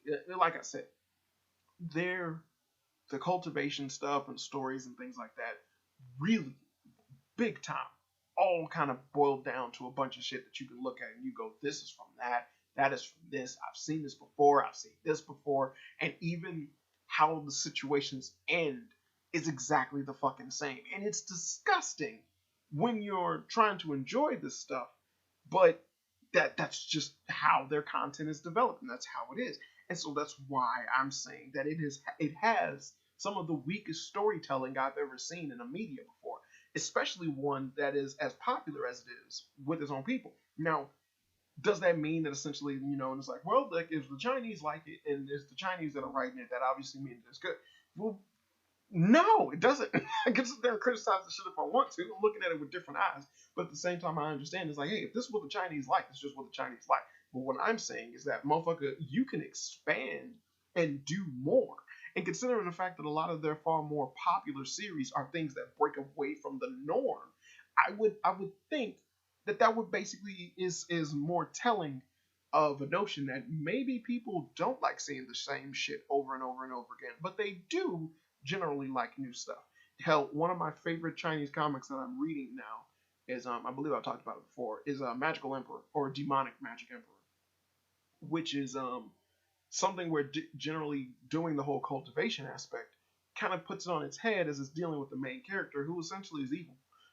He's a bad guy. He's someone who uses underhanded and dirty tricks to beat people. He fights people that are 10 times stronger than him, and then he lies in order for him to win. He can pretend to be a weakling and then go around and then do a roundabout way of actually defeating them and stuff like that. And I love all of it. But then it's like, and then you see the in tandem to that, Overlord, which is a fucking anime and a manga. And I love Overlord, but that's an isekai. That's about a main character essentially being the demon lord within that story. A manga equivalent to that would be a Remonster, which is generally the same thing, and I love that. But I don't believe Remonster should or will ever get an anime. But I am 100% behind it never becoming an anime because it kind of its story structure wouldn't really work as an anime. It's kind of like a diary, so it doesn't work. I don't really see it working or anything like that. I would like it, but I don't see it working. But essentially, what I'm saying is that like I've seen the fact that like a lot of people enjoy Magical Emperor, and it's far more popular than other things. Well as one of the other big time cultivation stories I've ever seen has been Tales of Demons and Gods, which generally breaks the mold from the typical cultivation story or a main character going back in time in his younger self in a cultivation story, because the main character actually deals in a notion of not just showing off and then making himself seem better than everyone else and then showing off in order for a girl to like him and shit like that, or constantly building up favors or other new people and things like that. But no, you actually have him do a slow build into getting into a position that he wants to be with people that he remembers or the girl that he's in love with and shit like that, building up and doing stuff. And then eventually getting to a point where he's actually doing things that he wasn't even aware of back in the day. So even when before he got reincarnated, newer shit is happening to him, but he's still in a far more controlled and understanding concept because he's aged, he's more mature, he understands all this stuff, but he's still making his way for his life to be what he wants it to be, using his experience, his age, and shit like that. And it's an awesome story because of it. And I understand why it's popular and it's good. But looking at something like Tales of Demons and God, and you would look at something else like Spirit, Sword, Sovereign, or fucking Perfect World, or some shit like that, you would see that, like, yeah, this story is a hell of a lot better than that story. It deals with similar shit. There's a girl who got ice powers, cultivation, all that jazz. But this story is a hell of a lot better than this one. Has similar aesthetics, but this one is able to tell this story in an interesting and creative way that makes me generally enjoy the characters, the situations, as well as give a damn about what the fuck's going on and keeping up with the story. While Spirit Sword Sovereign is boring, stupid, and the main character literally goes through the same issues over and over and over again, where he's about to get his ass kicked, he wakes up some invincible power, and somebody gets put into a coma or gets kidnapped. And then he has to do that shit, and then he basically has to do the same thing he did before, which is go fight or go somewhere, fight some people, so he can figure out a way to get that person out of the coma, which then gets him his ass kicked. So then he wakes some unbelievable power, and then someone else get kidnapped and put in a coma, over and over and over again. And eventually, you have to tell yourself, what the fuck is? How is this interesting? How is this? How is this fun? How is this something that I'm this keeping me entertained when it's just doing the same shit over and over again? And why the fuck is he so confident when he keeps getting his ass kicked? I don't like it. Yeah, I don't like you, nigga. I just don't like you. And that's really my point for this is the fact that it's like it's so weak when it comes to storytelling with this stuff. And then I actually generally saw it at first as a general contender for manga if it got to that point, because of the difference in the storytelling and how stagnant manga and anime are becoming right now. Generally, only anime that are just somewhat popular as light novels or manga are getting turned into anime, and a lot of those are stagnant, ridiculous stories that just are fueled by cliches. So having the mix that is the Chinese stuff, which basically brings in far more action, far more epic adventures and battles and whatnot, would be a nice change of pace in terms of a contender against typical anime and typical manga. The problem is the fact that it's not. It's in no way, shape, or form. I would definitely say this because I've actually seen some stuff where people like talk about the different things that's coming out from China in terms of like animation and stories and whatnot. And I'll wholeheartedly say you have nothing to worry about, anime fans. China will never listen. You listen to me. They will fucking never, ever be bigger or better than anime and manga. Never. I enjoy Chinese stuff right now, and I'm telling you that'll never fucking happen. As much as everyone likes to gush and gawk over the different animation styles that go on within China, seriously, have you heard any of them tell you exactly how good a fucking Chinese story is that came with that animation? As beautiful as the animation was, did they ever explain to you how those fight scenes don't make any fucking sense? How those situations and the stories that they have just don't flow together correctly? How anything that you're being presented with this beautiful animation design and style have no substance whatsoever because it's all style. Have you heard that? Well, no, you haven't, because that's not what they know. They only see the style and they just go, look how pretty it is. And that's all these motherfuckers can do. But in terms of their actual substance that comes along with the shit, there's nothing. You hear me? Nothing. They have nothing. And that's one of the biggest fucking faux pas of this shit, is that there is nothing. Okay? There is absolutely nothing from these motherfuckers. So I get that it's nice to see the newer, nicer animation come out from China and whatnot with all their fighting abilities and whatnot. But when you take a deep dive into the things they got going on, hell, even some of the fight scenes that they like to constantly show or put around online and whatnot, you look at the fight scenes and you go, okay, this person got hit like 50 times and they're still not down. But I'm supposed to sit here and go like, ooh, wow, that's cool that they're doing this. But it's like, there's nothing going on that makes any sense. This doesn't make any sense. He's like kicking their ass and they're not dropping. But it's like, well, you get to see them flowing together. But it's fucking terrible. It's really fucking terrible. And it's not just the action, but even their softer anime. The shit has no substance. And realistically, it's the same appeal that I have towards falling in line with the cultivation stories and whatnot, where it's like generally, the only appeal that it has is that this is different from typical anime. That's it. But once you break away from that appeal, I swear to God, there's nothing. There was nothing there because it has literally no soul. It's sorry to say this, Chinese media, but you don't, because you didn't design any of your stories that way. Your stories are about the journey, so the characters mean fuck all. So because of that, there's no soul, and that's why it will never ever outshine anime or manga. Ever. It's sad to say, but it never will. I would love for a lot of their better stories to get animated or whatnot, but they don't even like their better stories. They like their shit, their crap, their redid, reused stuff that's been done over and over and over again. Hell, multiple stories that they have where characters actually have sex are generally a faux pas as far as China is concerned with their uh, comics and whatnot, which is ridiculous because those characters in those situations are like in college, dating women or wanting to be with women and whatnot. Then it's like, hey, they want to have sex, and it's like they just have sex. We don't get to see a sex scene or whatnot, but it's like, no, we know that they had sex. But as far as China is concerned, it's like, ew, icky.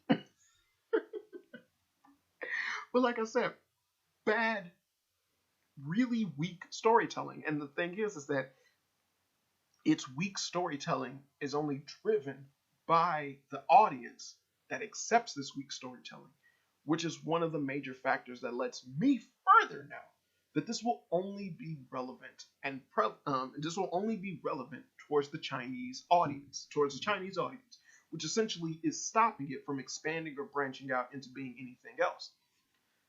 And that's sad. It's really fucking sad. It's really fucking sad because it's like, all you need to do is take an actual one of their cultivation stories and whatnot, and if you gave it some fucking tweaks, because there's so many of them that have tweaks and whatnot, but if you gave it a good, nice spin on the situation, gave some characters some depth, gave more to the female characters than the fact of just standing around being impressed by a guy who can do magic and whatnot, you would have a really good fucking story that can contend with some of the best of the animes out there or the best of the mangas out there.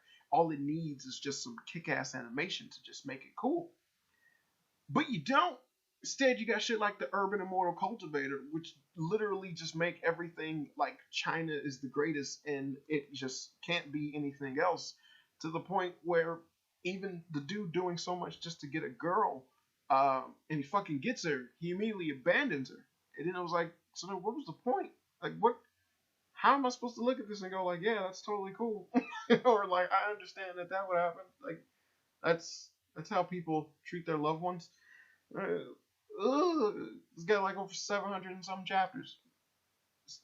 Just it don't matter. None of this matters because it's about the journey. It's all about the journey. Jesus Christ, that's just so terrible. But yeah, it really does. China really does have like the the weakest in as far as their comics are concerned. Just the weakest storytelling I've ever seen from anything. And oh boy, like I said, it's sad because it could be something, but they don't know what they're working. They don't understand what they got, and they refuse to work with anything else. That's a perfect way of explaining that situation. So I guess getting back on just some well, going from random stuff rather than talking about my personal feelings on things. I don't know if you heard the news, but they released Fight Club over in China, and this shit is funny. They released it over in China, and I mean, if I've been talking about China all this time, might as well go in depth or do some old dirt. Yeah, they were talking about it recently, where they released the movie Fight Club, and if you ever seen Fight Club, it's a good movie, nice to see.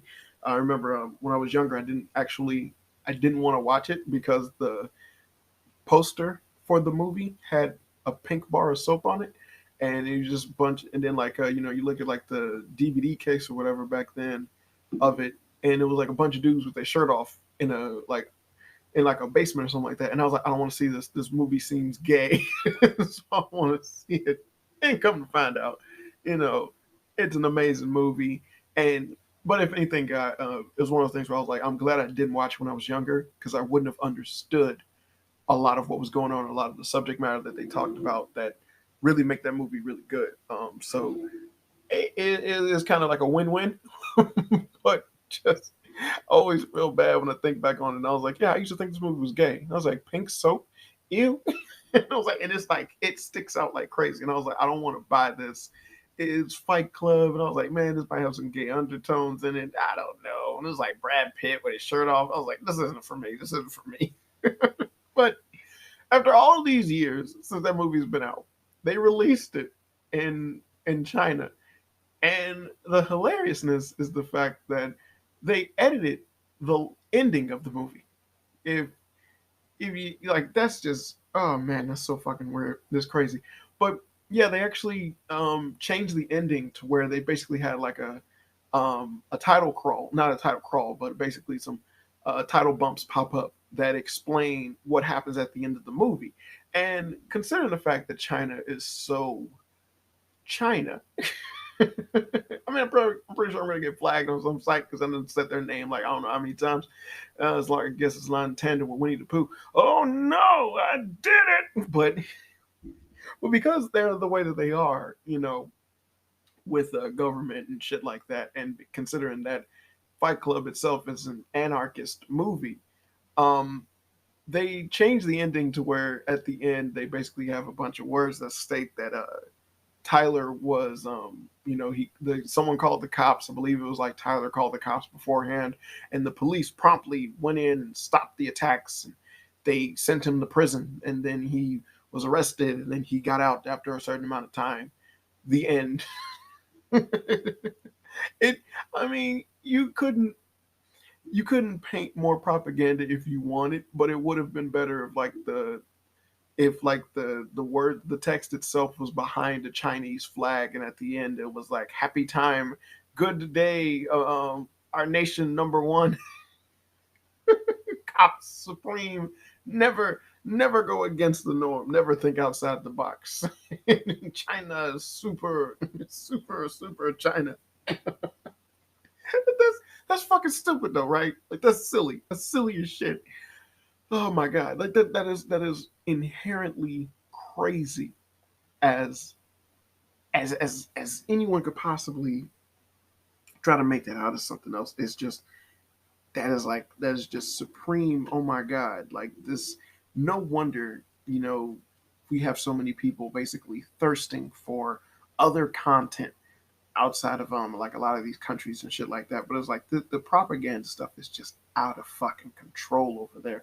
But as well as just I find that incredibly like just ridiculous in terms of the censorship, and considering that that is such a good movie, you know, and like now that since I know that that's a really good movie, and the fact that China chose to censor it that way because that's how they want the movie to be perceived, because they can't possibly have people, they can't have anything spark up a fucking revolution. Yeah, at the same time, they got a fucking revolution on their hands. But you have that much control or that much fear of anything starting something that you need to constantly censor everything. And then you got to wonder like why, like the connection that this basically holds towards fucking allowing China to censor everything that we create over here in the West that essentially might go over there. Now, generally, there's been a lot of tone down over that shit, but figuratively, like not figuratively, but realistically speaking, is it that they've toned down on censoring their content, or has it become far more prevalent that essentially people have just gotten used to designing movies the way that China wants them to be designed? I mean, like I believe that the Spider-Man No Way Home didn't do China, like they didn't do it in China, and even still the movie made over like $1 billion, and that's a big fucking deal, and that means a lot. That's a big deal. But at the same time, every movie doesn't have the luxury of having so much nostalgia bait, as well as fucking Spider-Man, one of the biggest icons of ever, being in a movie, dealing with two other iterations of the same movie. So much shit piled on to do nothing but make it a success of a movie. Other movies don't really have that luxury. So are we really seeing a turn in the tides of people basically staying away from doing shit or censoring themselves towards the Chinese media? And considering the fact that they're so hungry over there for our media because it's so fucking different from their own goddamn content, you also have to wonder that aspect as well. And it's like the reason they like our shit over theirs is because ours is so much different from their own. But at the same time, we keep catering towards their sensibility, and then the shit doesn't even work, nor does it sell over there. But at the same time, if we don't try to cater to their sensibility, then it just gets incredibly censored, and they just don't show it over there in the first place. So at some point in time, you have to stop and think that maybe the people that are at fault is China. It's all China. It's China. 100% of the time, it's them. They just it's them. It's them. There's no one else to blame but them. Oh man, it's like, yo, that Chinese moolah is a big deal. I get that. I understand that factor. But yeah, I mean, in terms of integrity of a show or a movie, or you doing like the shit is art, and it's like if you're gonna censor art in any shape or form, then you're kind of always on the wrong side of history, because that's usually what has always been a proven factoid of art, as far as I'm concerned, really, is that generally censorship of artwork leads to a lot of bad shit, and usually always the bad guys that are the ones pushing it.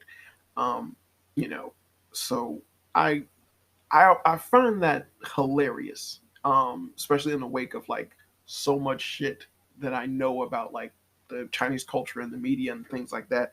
That it just I find that hilarious. I find it hilarious. Probably is the reason for why they have so much stagnated stories, and why they have just continuated plot lines and things like that, and a lot of their stuff where it was like, yeah, this is just the simplistic bullshit that we like going on. Just do the same thing over and over and over again. And that's like, yeah, and no wonder you guys are so quick to jump on the bandwagon of anything else. And it's like, yeah, I get bored too. Jesus Christ. If I had to deal with basically all the fucking 3D Chinese animes that came out, and it's like that's the only thing I was able to watch, man, I would lose my fucking mind. It was like that shit is so goddamn boring. Is a few that are actually worth anything, and they're not that long, and the most part of the rest of them are just shitty. Soul Lad, God, that's terrible. That's such a bad concept and comic and execution. Oh, it's my sister. Guess who I'm in love with? My sister. Well, not real sister, but I'm gonna call you my sister. I'm gonna treat you like your family. That way you never feel alone ever again. We grew up together like we're brother and sister. I'm in love with you. Fucking weirdo. It's just so fucking weird. Oh, I'm in love with you. Well, we can't be in love with you. You can't love me because even though we've known each other and been together all this time, I'm actually part demon and that's illegal. Oh no, ours is a tragedy. Oh my god, Soul Lad is so stupid. Um, Battle Through the Heavens is slightly better, but Battle Through the Heavens is only good until I would say after the 3 year arrangement. After the 3 year arrangement, Battle Through the Heavens gets really terrible for me as terms of a story. But other than that, it was okay, except for the shoehorned in relationship shit. I'm off topic now. I'm on a tangent, and I don't care because they censored Fight Club in China. You can do whatever the fuck you want now. Rules don't matter. Shit don't matter. And here's another quandary. If they felt so bad about the movie in the first place that only now did they start playing it in China, why play it at all? Was the Chinese audience asking for this said movie? Was it that big of a deal to have Fight Club in China? Like, did you seriously need it? If you were so weary on the message it might send or what it might do, why have it? Like, why have it at all? Really fucking weird. Really fucking weird. Oh man. And then that movie got Meatloaf in it. God rest his soul. But it got Meatloaf in it. It's just it's just so weird. It's just so goddamn weird. But I digress. Moving right along. Moving right along. Now, this is something else I want to talk about because generally this kind of popped up with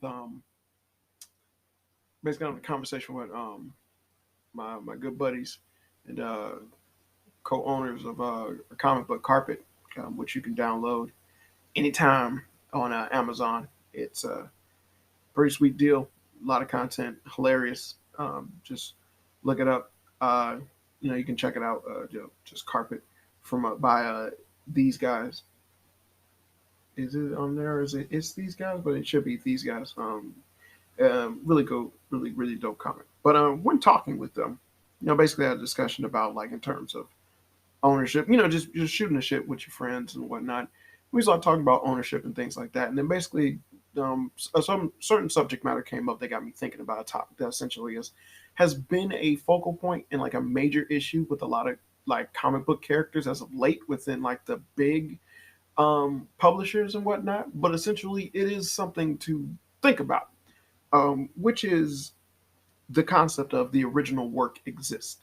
Now, this has been the excuse used by fucking Hollywood as well as a lot of other people that deviate away from stories or characters and whatnot. Same people who do shit like race swap or gender swap, all that shit. Just so when people sit there and tell them how against it they are on the subject, they'll then retort with them, well, the original work still exists. You could look at the original stuff and that's fine. As long as that's okay, you have nothing to worry about. And realistically speaking, I know I said something earlier, and I've spoken earlier in terms of like me being having a Hippocratic approach when it comes to shit like this. Yeah, Hippocratic approach when it comes to shit like this. Um, I need to solidify and like let people know that for this, realistically, I am totally against this notion because I don't believe it. I don't believe in it at all because I too would hate for that to happen to my work. Is that I create something and then someone tells me, well, the original of what you created is still around. So it's okay for me to make these changes because I feel that this is necessary for your content. Fuck you and fuck the horse that you rode in on. No, that's not true. That's not fair. No, it doesn't make any goddamn sense. It's my work. I designed it and created it the way that I created it. It is popular and people like it because it is what it is. It is what it is. And you telling me that it seems like this would be better or reach bigger audience or make more sense done this way if let's say a character race was changed. If I had a white guy and you wanted to turn him Asian, or I had a black guy and you wanted to make him white, either way, there's something fucking wrong there. And even if you persist in going and or saying like, the character isn't defined by their race, so it really shouldn't matter if you race swap them. Well, again, like I said, I have a double standard mindset towards this. Morgan Freeman of Shawshank Redemption, he's supposed to be Irish. That's why his name is Red, but it's Morgan Freeman, and that movie is amazing, and I really like that movie. But the character that's in the book is supposed to be Irish, but they changed it to Morgan Freeman. What do I do with that? Well, again, I wasn't a fan of the book of Shawshank Redemption, or well, the novella of Shawshank Redemption. I actually have that book. But the story of Shawshank Redemption is in. I have that book. I'm not a fan of that, nor did I know that it's original content before I saw the movie. But even when I saw the movie, that was the thing, is that that's the only thing that I seen that represented and talked about that story was the movie. As far as I know, the concept of him being called Red only applied to that joke when he goes, well, it's because I'm Irish. And you see Morgan Freeman saying, because I'm Irish, and it's like, yeah, that's funny. But in actuality, he's supposed to be fucking Irish, and he has red hair. Uh, right. But as far as I'm concerned, as far as how I see the movie, that doesn't change anything. It wasn't a major difference. It wasn't a major issue, nor was it anything that, like, you would cry home about. But realistically, the integrity of the original artwork was demeaned in a certain way. And yes, I do mean demeaned as in it was lessened. It was lessened because that's not what originally was present. Now, did Morgan Freeman do a good job in acting? Fuck yeah, he did. Is the movie good regardless of his race? Fuck yeah, it is. Like I said, I like Shawshank Redemption. I think it's a dope movie. But at the same time, the integrity of the piece of work was altered. And by it being altered, it opens up a floodgates of other shit like that to happen, which is what we got now. Like I stated before, we now have a bunch of, which is oddly ironic, we have a bunch of black people replacing redheads within different media and shit like that, and especially comic books. But we have an assortment of characters that have been tokenized, race swap, gender swap, all that shit. And you have so many people who basically have an issue with it, and they have an outcry. Hell, we have people who have sexuality swapped. That's the thing. But you have so many people who essentially have an outcry for the goddamn thing because they're actually fans of the original characters and their original work, or how they were originally presented. That's what they liked and enjoyed about the character. And now that that has been altered, then yeah, they have every right to be upset and be angry at what's going on. Now, to clarify, to sit there and vilify, well, not vilify them, but to sit there and basically berate them with the notion that the original work is still out there, so you should be okay and comfortable with these small changes and whatnot. No, they really shouldn't. They really shouldn't, because basically it is akin to censorship. It is altercation. It's alterations. I said altercations. It's alterations towards a body of work, as well as towards characters that I recognized and represent a certain way in certain things. And if you seriously feel strongly enough about something to the point where it's like, it shouldn't matter if we change this character's race to from white to black, you should just enjoy the work as is, because that's what we're doing. Well, then the same can be said to you. If it doesn't matter if they're white or black, why are you changing their race?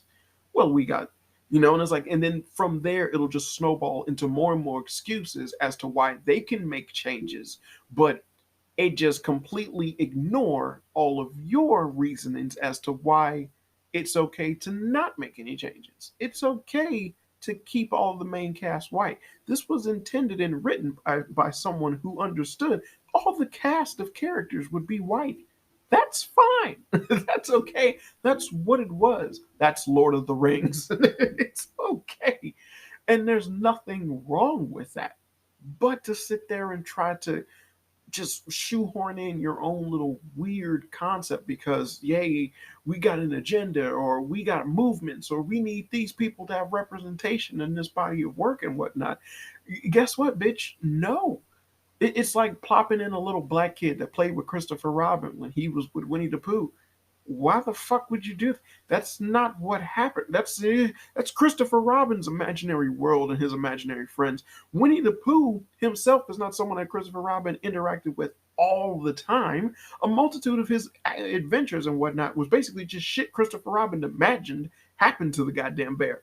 And then he might plop in and help him out at the very end of it or whatnot. But it doesn't change what it was.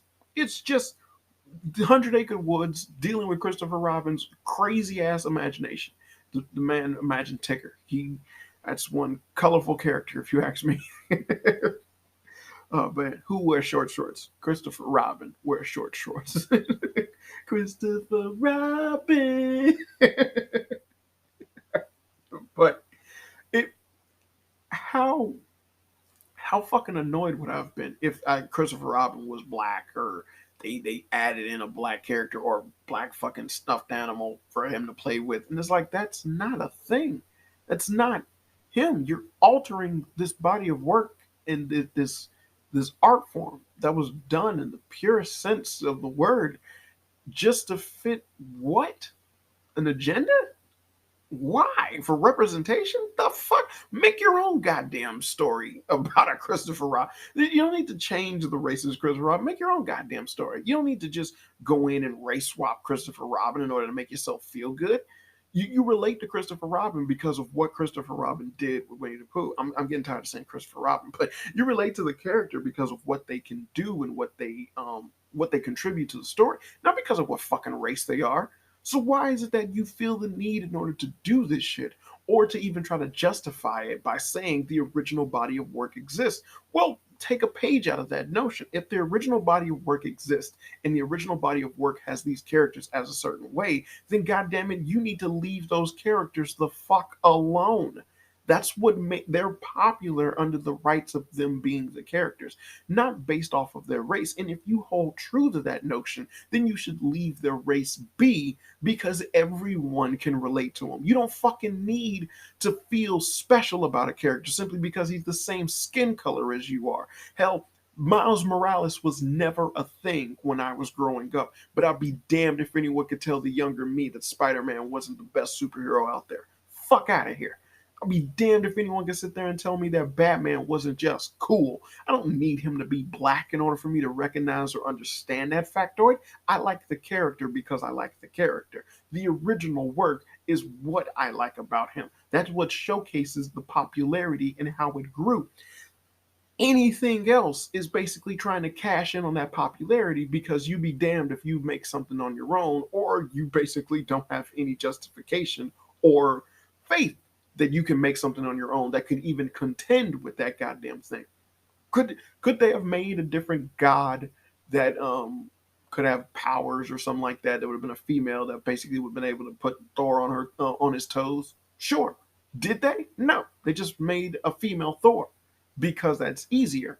That's how you use that name to get exactly what you want immediately, which is a female Thor. I want a female powerhouse goddess. Okay, make it. Ooh, that's work. That requires effort. Nah, just make Thor a girl. Oh, okay. And then people complain about that because Thor isn't a girl. That's not a mantle that can be passed on to one person to another. That's his fucking name. That's his actual name based off of his actual mythos that was created. I don't like saying mythology. I really don't like contending different base of things like as like different religions and whatnot is like mythology, because bitch, you ain't proved shit. No one's proved anything. You ain't gonna prove nothing until you die. So it's not really fair, nor is it right to call those things mythology. And that doesn't stem from like Norse understanding or Greek.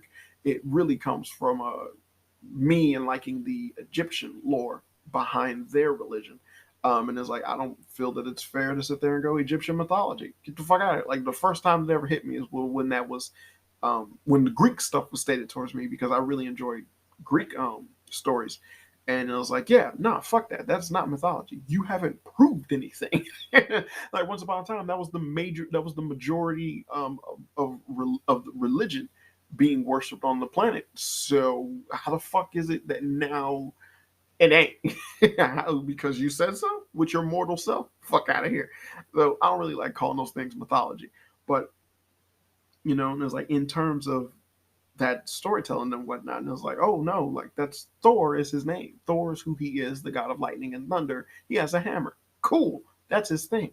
But the Marvel character, if you get the hammer, you can get his power. But it doesn't matter. It really doesn't fucking matter. But that only applies to him. It only should apply to him. Anything else is just basically weird ass fan service going on. Captain America picked up the hammer in like one fucking book, and even then it was like whatever. Well, he did it in the end game. In the end game, it was even dumber. Because I was only done because Josh Whedon did what he did on Avengers on the second Avengers movie, and uh, let us not forget that if it wasn't for Josh Whedon, the MCU would be nothing. I just need to constantly reiterate that and remind people about that factoid. As much as you might hate him, Josh Whedon was totally necessary for the MCU to be a big thing. So good luck with that one, bitch. But still, it's it's ridiculous to have that as an argument to me, to be like the original work still exists. It's ridiculous because it's not right. Because essentially, it is an excuse to just justify your change or to feel that this is some way like an excuse towards your lack of creativity or your lack of imagination. I can slowly or surely do shit like this to where we get to a point where an entire body of work will have characters designed and created and beloved because they are one way. And then as soon as that body of work gets transitioned over into, let's say, a movie and whatnot, then it's completely unrecognizable. But the title is still the same. Your main character from being a guy is now a girl. Instead of him being in love with this damsel in distress, they're now in love with the dog. The dog was instead of the love interest being kidnapped by a dark wizard, instead they were taken away by a social anarchy, a social economic anarchy that was created in the Philippines, and then you present it with the exact same name and to the people, and you tell them that this is based off of the original work. And then when people look at you and they go, "This is not what we liked," they'll just look back at you and go, "Well, the original work still exists." And that, ladies and gentlemen, is how M. Night Shyamalan created The Last Airbender.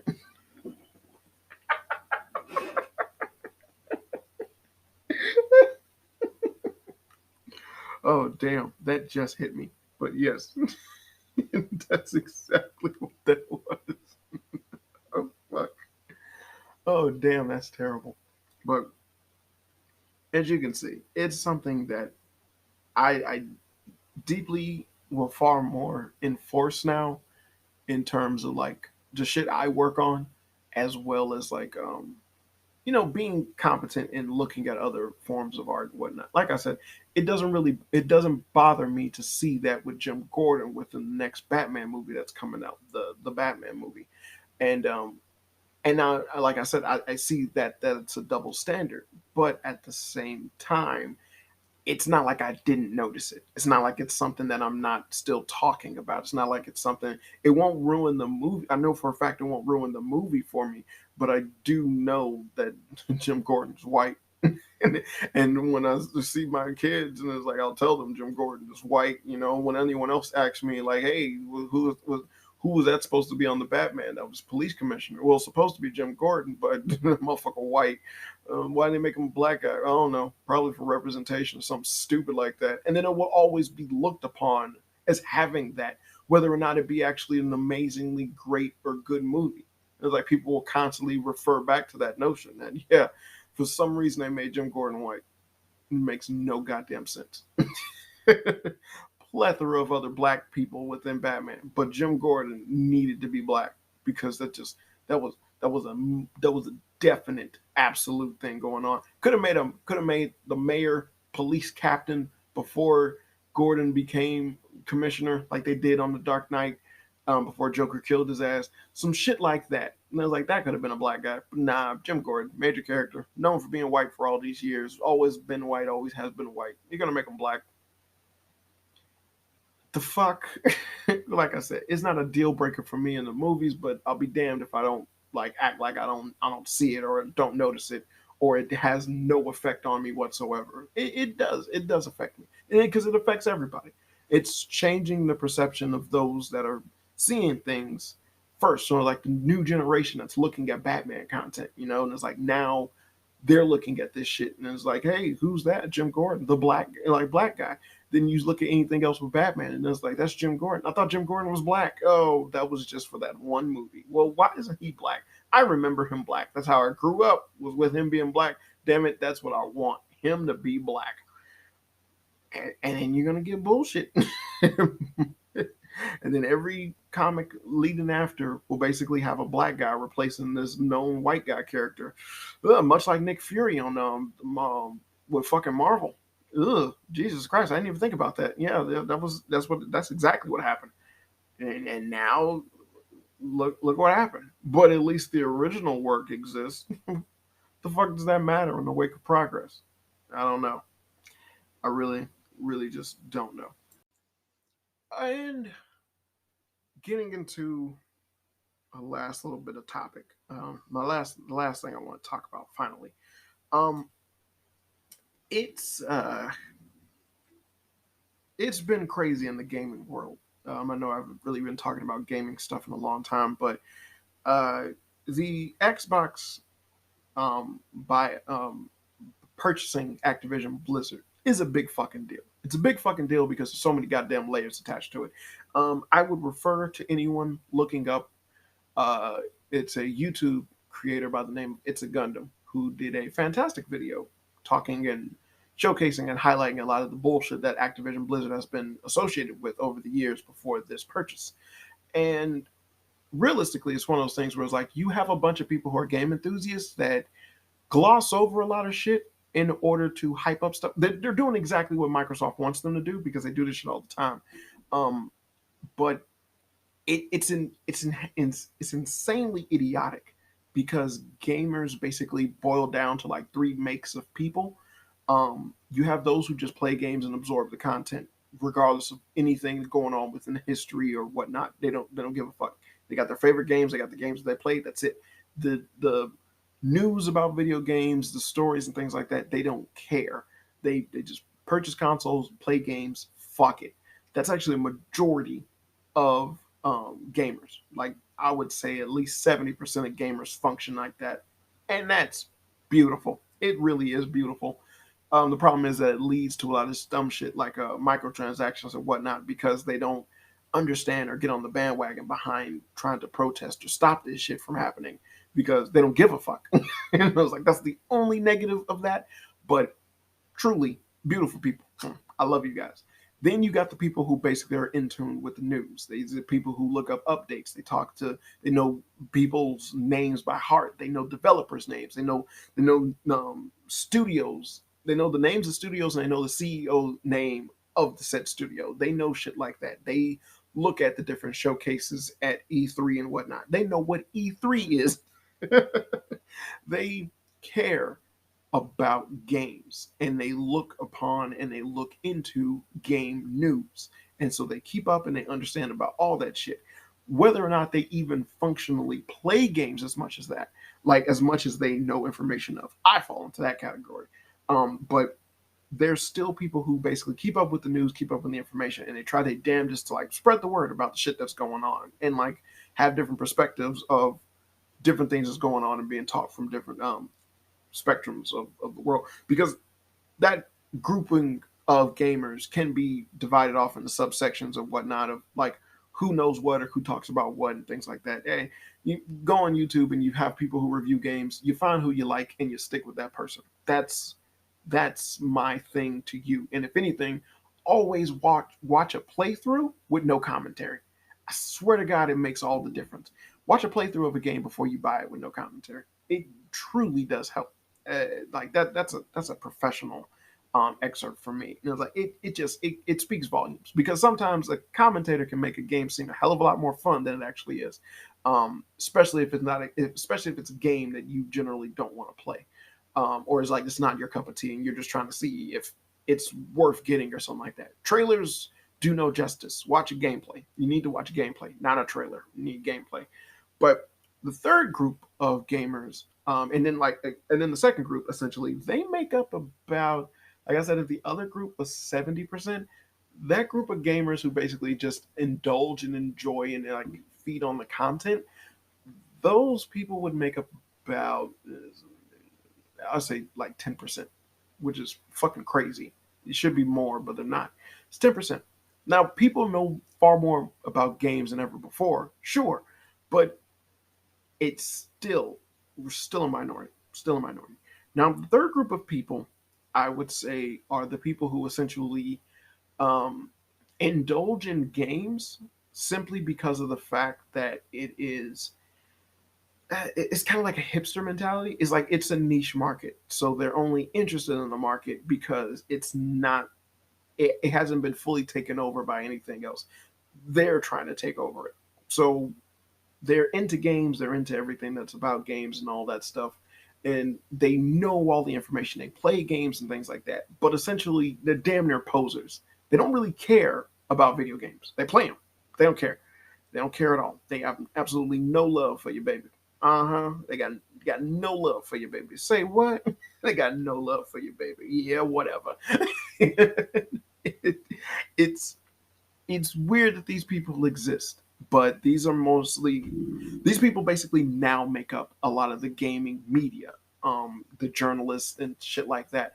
These are people who generally just actively hate gamers because of what they facilitate or associate the those people into being. They look at gamers and they're like, you guys do this, and it's like contrary to popular belief.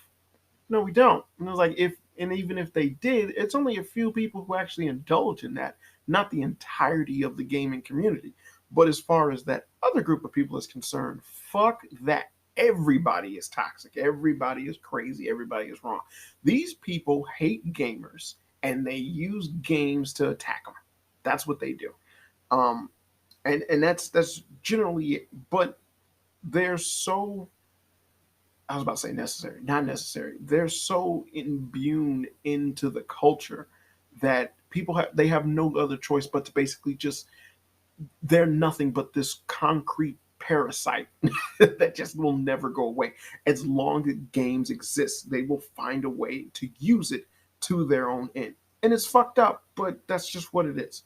So having that being the thing, or having that being the way that the world works when it comes to games, and now this being the market that's bigger than fucking movies, it goes to show you that essentially the Xbox deal is, one, not as cracked up as everyone wants you to believe that it is, and two, a big, big fucking problem for Sony.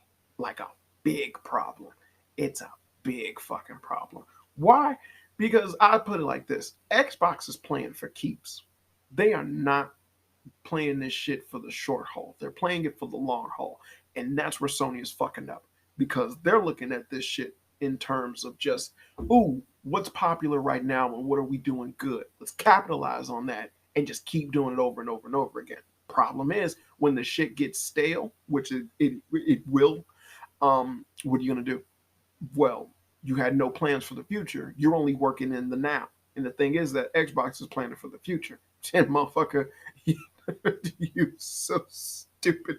That's why I was like a laughing statement was when Sony actually came out and basically damn near was just kind of like a question, like it was like one of those things where it's like I hope you remember to I hope you remember to get your clothes out the dryer. And like an Xbox, like, oh yeah, yeah, no, we'll remember to get the clothes out the dryer. Don't worry, we'll fold them and we'll put them away just like we promised we did earlier. And it's like, oh, okay, as long as we remember to get the clothes out the dryer, not knowing that Xbox is thinking of getting their own dryer with folding and putting away mechanics that no longer needs Sony's dryer or no longer needs the dryer that Sony is using. So it's going to be a better dryer, but they just got to wait to get it for now.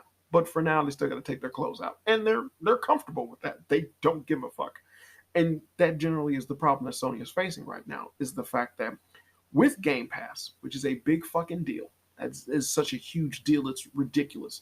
With Game Pass, as well as all of these huge back catalog of games now under Microsoft belt, or will be under Microsoft belt once the deal goes through, which supposedly is going to happen like 2023. Once that shit happens, the fuck does Sony have to contend with that? I mean, even now they like it was like recently they came out and said that they're going to try to attempt something that's similar to Game Pass, and I guarantee you it ain't gonna fucking matter. It really isn't gonna fucking matter.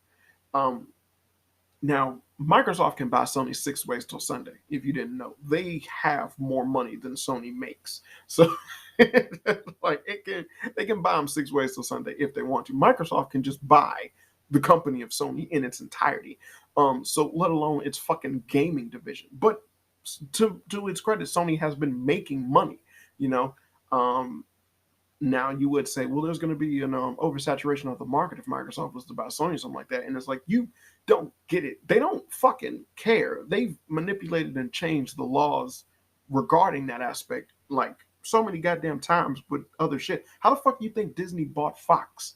Like that was literally something that they weren't supposed to be able to do, and then they did it. That's how that works. Money talk, losers walk. So the thing is that now that PlayStation is understanding that game, like think of exactly what happened when the console, like when the next gen of consoles came out. Xbox literally had no games. It came out with no fucking games. Any other point in time in history, that would have been a death sentence for the console. But what happened? They had Game Pass. Game Pass was a monthly fucking subscription plus plus getting a brand new system.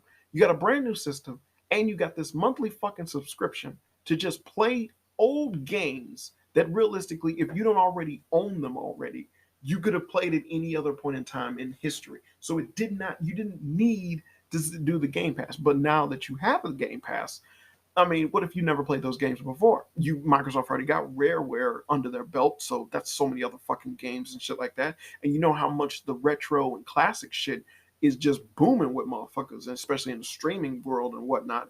And then you have people that generally just prefer and adored older games than the newer ones, which essentially are really hand-holding pieces of shit that are just terrible movie plots done in video game form now, especially thanks to Sony.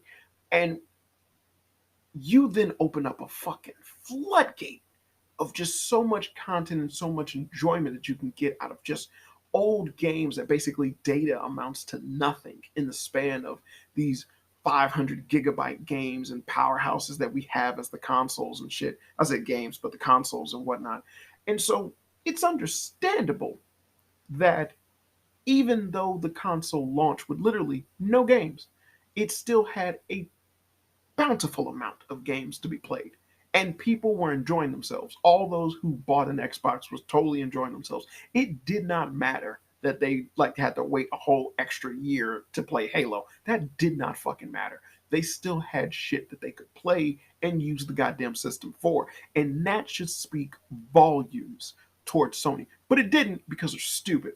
And so by doing that, it immediately as soon as Game Pass got announced, I thought it would be a passing fancy until I found out what it would entail people to do. Then it was like, ooh, I would get that. I've never bought an Xbox in my entire life, but considering the route in which they're going, eventually I will have to, because they're gonna have every fucking game at your disposal. So many shit that gets released and they're like day one Game Pass. Fuck. It's like, so I don't even need to buy this game. I just need Game Pass and I can play it. Fuck. How is this supersedes Netflix and every other streaming service that has ever existed in terms of content and enjoyment? Because think of how those things work. There's so many of them that rely on people forgetting that they're even subscribed to them, and they have the automatic renewal service going on.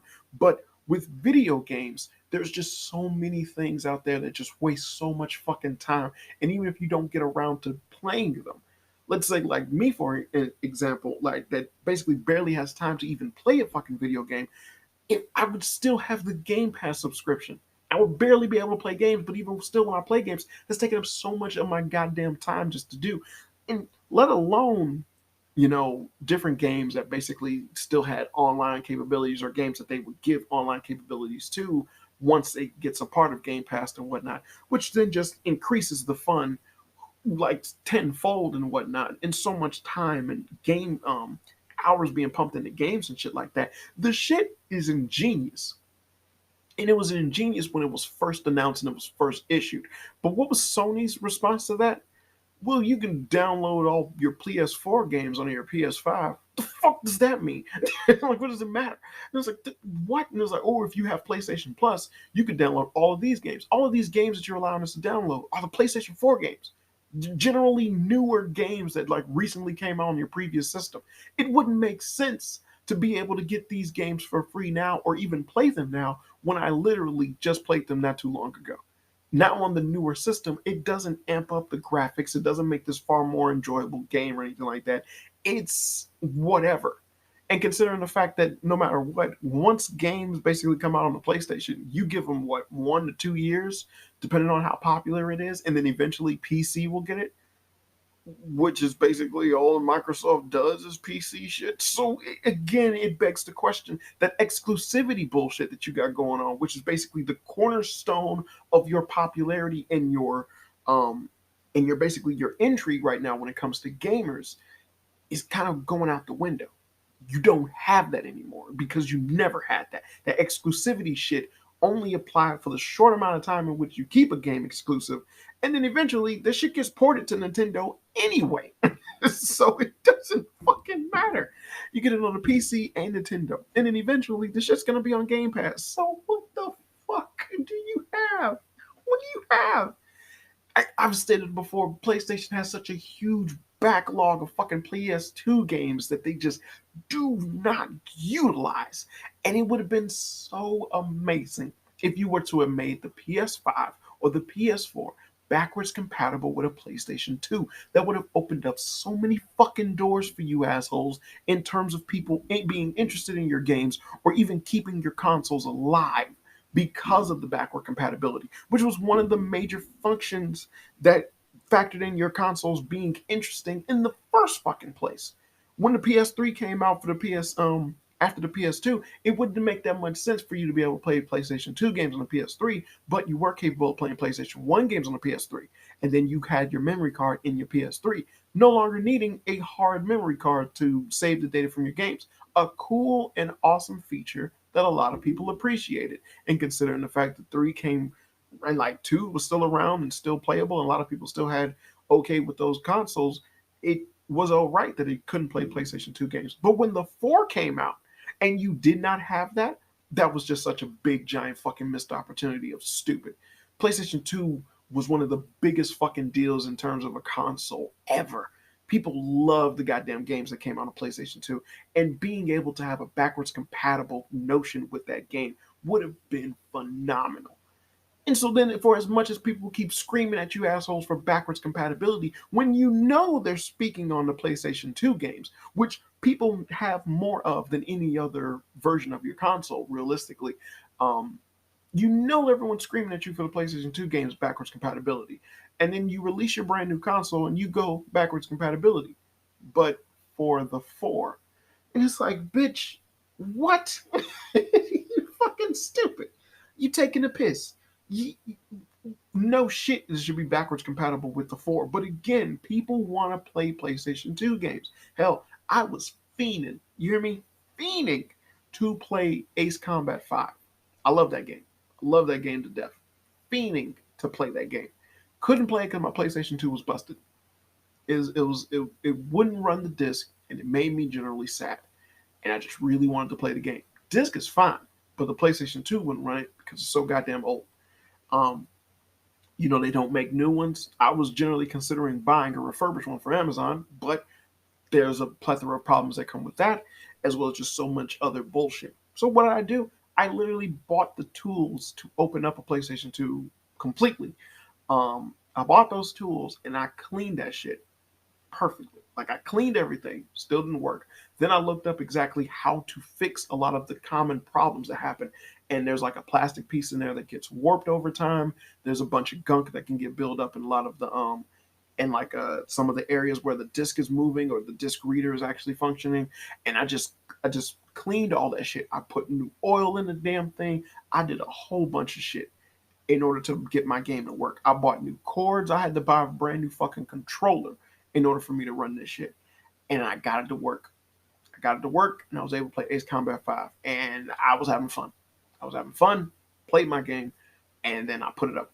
And I put it up, and then I made sure I put my PlayStation 2 up so that it would not get the same issue again with like the dirt and the grime and shit like that to build up over time. Because that generally happened because I just left it out in the open back when I had it because didn't know no better. Kid. And so leading and so coming back from that, I understood that yeah, I would have foregone all of that if I could have just downloaded Ace Combat 5 from the PlayStation Store. I would have did it. I was like the best thing that they could have told me would have been like $20. I was like the highest that I would have been like yeah, $20. And I was like considering how much of a fan I am of the Ace Combat series and what I know and care about the game for that game, I was like maybe 25, but $20 would have been perfect for me, and I would have definitely got it. I would have downloaded the shit out of it, but not on the PlayStation Store. It's a Namco game. It's on their greatest hits list. It not on the PlayStation Store. Can't play it. Can't download it. So then I'm just sitting there twiddling my thumbs, like, what the fuck? I already have and played Ace Combat 7. I know how that game works, but my favorite is 5. So that's what I wanted to play. That's the one I wanted to look at and whatnot. Because mainly 7 like fucks up a lot.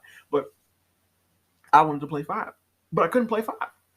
And so you see, my problem is the fact that Sony, at no point in time did any of these assholes think, like, what if we did remasters of some of our older games, or let's release digital copies of these games that take up absolutely no space and people would spend ridiculous large amounts of money in order to get. Why has none of these assholes come to this conclusion of doing this shit with their back catalog of games that they own the rights to? I mean, now you can sit there and split hairs and deal with the whole music shit and things like that and stuff that they would have to pay for and licensing and whatnot. But the money that would be brought in from people downloading these games and then the money that you would have to spend to get licensing rights, especially with Sony Music being a distributor of fucking music that could easily just buy up a lot of rights to video game music on the low before they even do shit like that. That way they don't got to pay nobody ever again. I don't understand why someone like me is coming up with this shit when some bigwig that's sitting in a chair should have been the one screaming at this to the main people running PlayStation. Because it would make so much fucking sense and they could make so much fucking money off of it. And that is the problem. That is their major issue that they got going on. Sony is so focused now on making their video games seem like movies that that's what they're putting their all into. It's just making these long, exacerbated movie plots turned into video games that basically have all the exact same mechanics. And then you get the bullshit that Neil Druckmann made when he did Last of Us Part 2. Or you get ridiculousness that is the God of War games, which are in no way, shape, or form similar to the God of War original games that came out, which is why I don't want to play them. It's not God of War. It's not. It's just not. Kratos was voiced by a black guy. Yeah, he's voiced by a black guy, different black guy. So different guy. You like the shit if you want to, but I don't give a damn. But it's weird. Like I said, it's something where it's like you guys don't understand Xbox, man. And it's like with this purchase, they hit the ground running. And the fact that Sony's only rebuttal was just you guys remember your promise, right? Like we're still going to be able to get those games that they already have that we were promised, right? And the Xbox was like, yeah, sure you are. It's like we're still going to keep with our conditions. Like that's not going to change. And it's like, oh, okay, good. And it's like you don't understand the long haul. For the short term, yeah, we're still going to share the games, dude. There's still going to be exclusivity for one of the games that we release for the PlayStation. Sure. for now. Once that contract runs up, then guess what? You don't have shit. There's nothing to debate. There's nothing to argue. You ain't got nothing, motherfucker. And the fact that you don't understand that is a problem. That is a major problem. This is not an option, nigga. If you do not have games, then you have a problem. And you deal so much in terms of just trying to get exclusivity that you have not focused on basically just generally pumping out games that insinuate fun or keep the longevity, but also you have continuously pissed off your fans with boneheaded marketing decisions or boneheaded ideas in terms of censorship within games, as well as your overall attributes towards pissing off the Japanese, which literally kept Sony afloat in the gaming market. If it was not for the Japanese, there would be no PlayStation. And the fact that PlayStation has forgot that major crucial point is a problem for fucking PlayStation. Oh my goodness. So we're now getting to the point where the last bastion of freedom in gaming is now going towards Nintendo, who don't give a fuck about anything. Because listening to the Twitter mob or going in the realm of heeding whatever the fuck California needs to say about video games means fuck all to Nintendo. And so because of that, they release games the way they should be released. They let the ESRB rate them, and then they produce, and then they just let them go. That's it. You have the rating. You're told what the game is about. That's it. That's the only warning you're getting from Nintendo. Fuck anything else. If you want to buy it on the Switch, you're welcome to it, baby.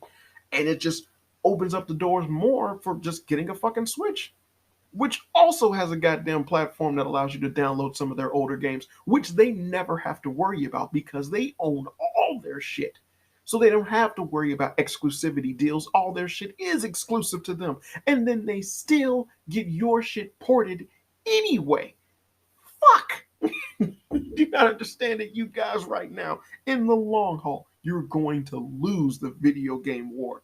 Because Nintendo has long since left everyone else in doing their own shit. As long as Pokemon exists, they got cash to burn. As long as Mario exists, they got cash to burn. Motherfuckers still love those goddamn Zelda games.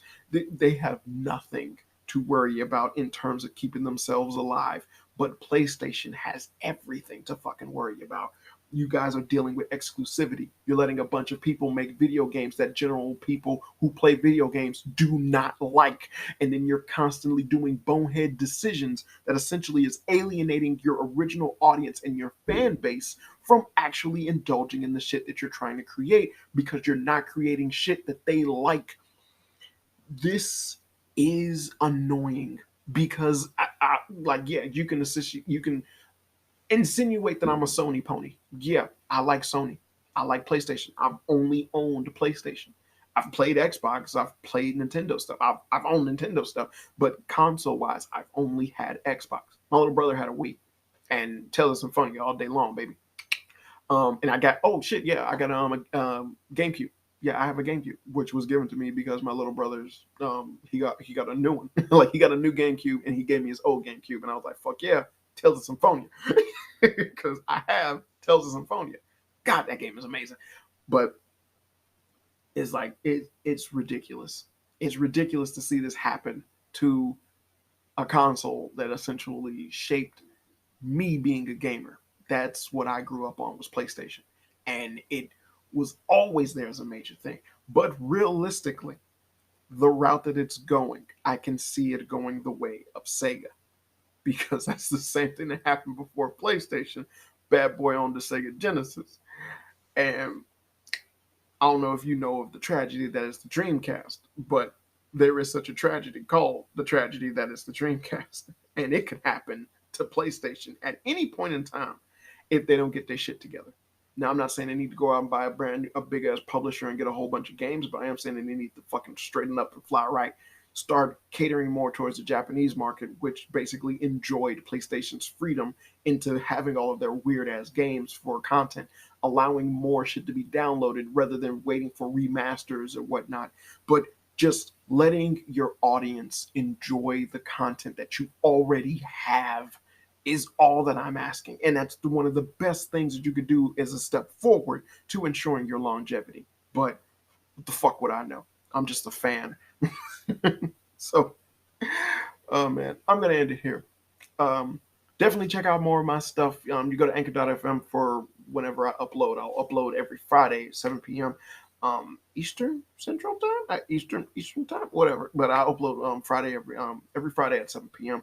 Um, for more podcast stuff. So that'll be now. This is going to be a weekly thing. But this has been another episode of Fun with Flame. I have been your host, Daniel the Flame, and as always, good people, I hope you had fun. Also, if there's a topic you would like for me to discuss or talk about, make sure you drop me a line over on Twitter at HeyTheFlame. No, at Daniel the Flame. You can check my email at HeyTheFlame .gmail.com. But you drop me a line on Twitter at Daniel the Flame, as well as hit me a message up on anchor.fm, and I'll be able to get back to you. And then I can talk about whatever the fuck you want me to talk about. But until next time, people, how do I normally outro? This has been Daniel the Flame. This has been another episode of Fun with Flame. And as always, good people, hope you had fun. Also, be sure to check out the original home of the Fun with Flame podcast over at anchor.fm. I upload there first and far more frequently than I do YouTube. And you should definitely go there to listen to some of my podcasts that are just too hot for YouTube to handle. So check out anchor.fm for more Fun with Flame content. Be sure to subscribe and click any of the links in the description to see all of the other things that I am associated with, if you just want a little bit more of that Daniel the Flame in your life.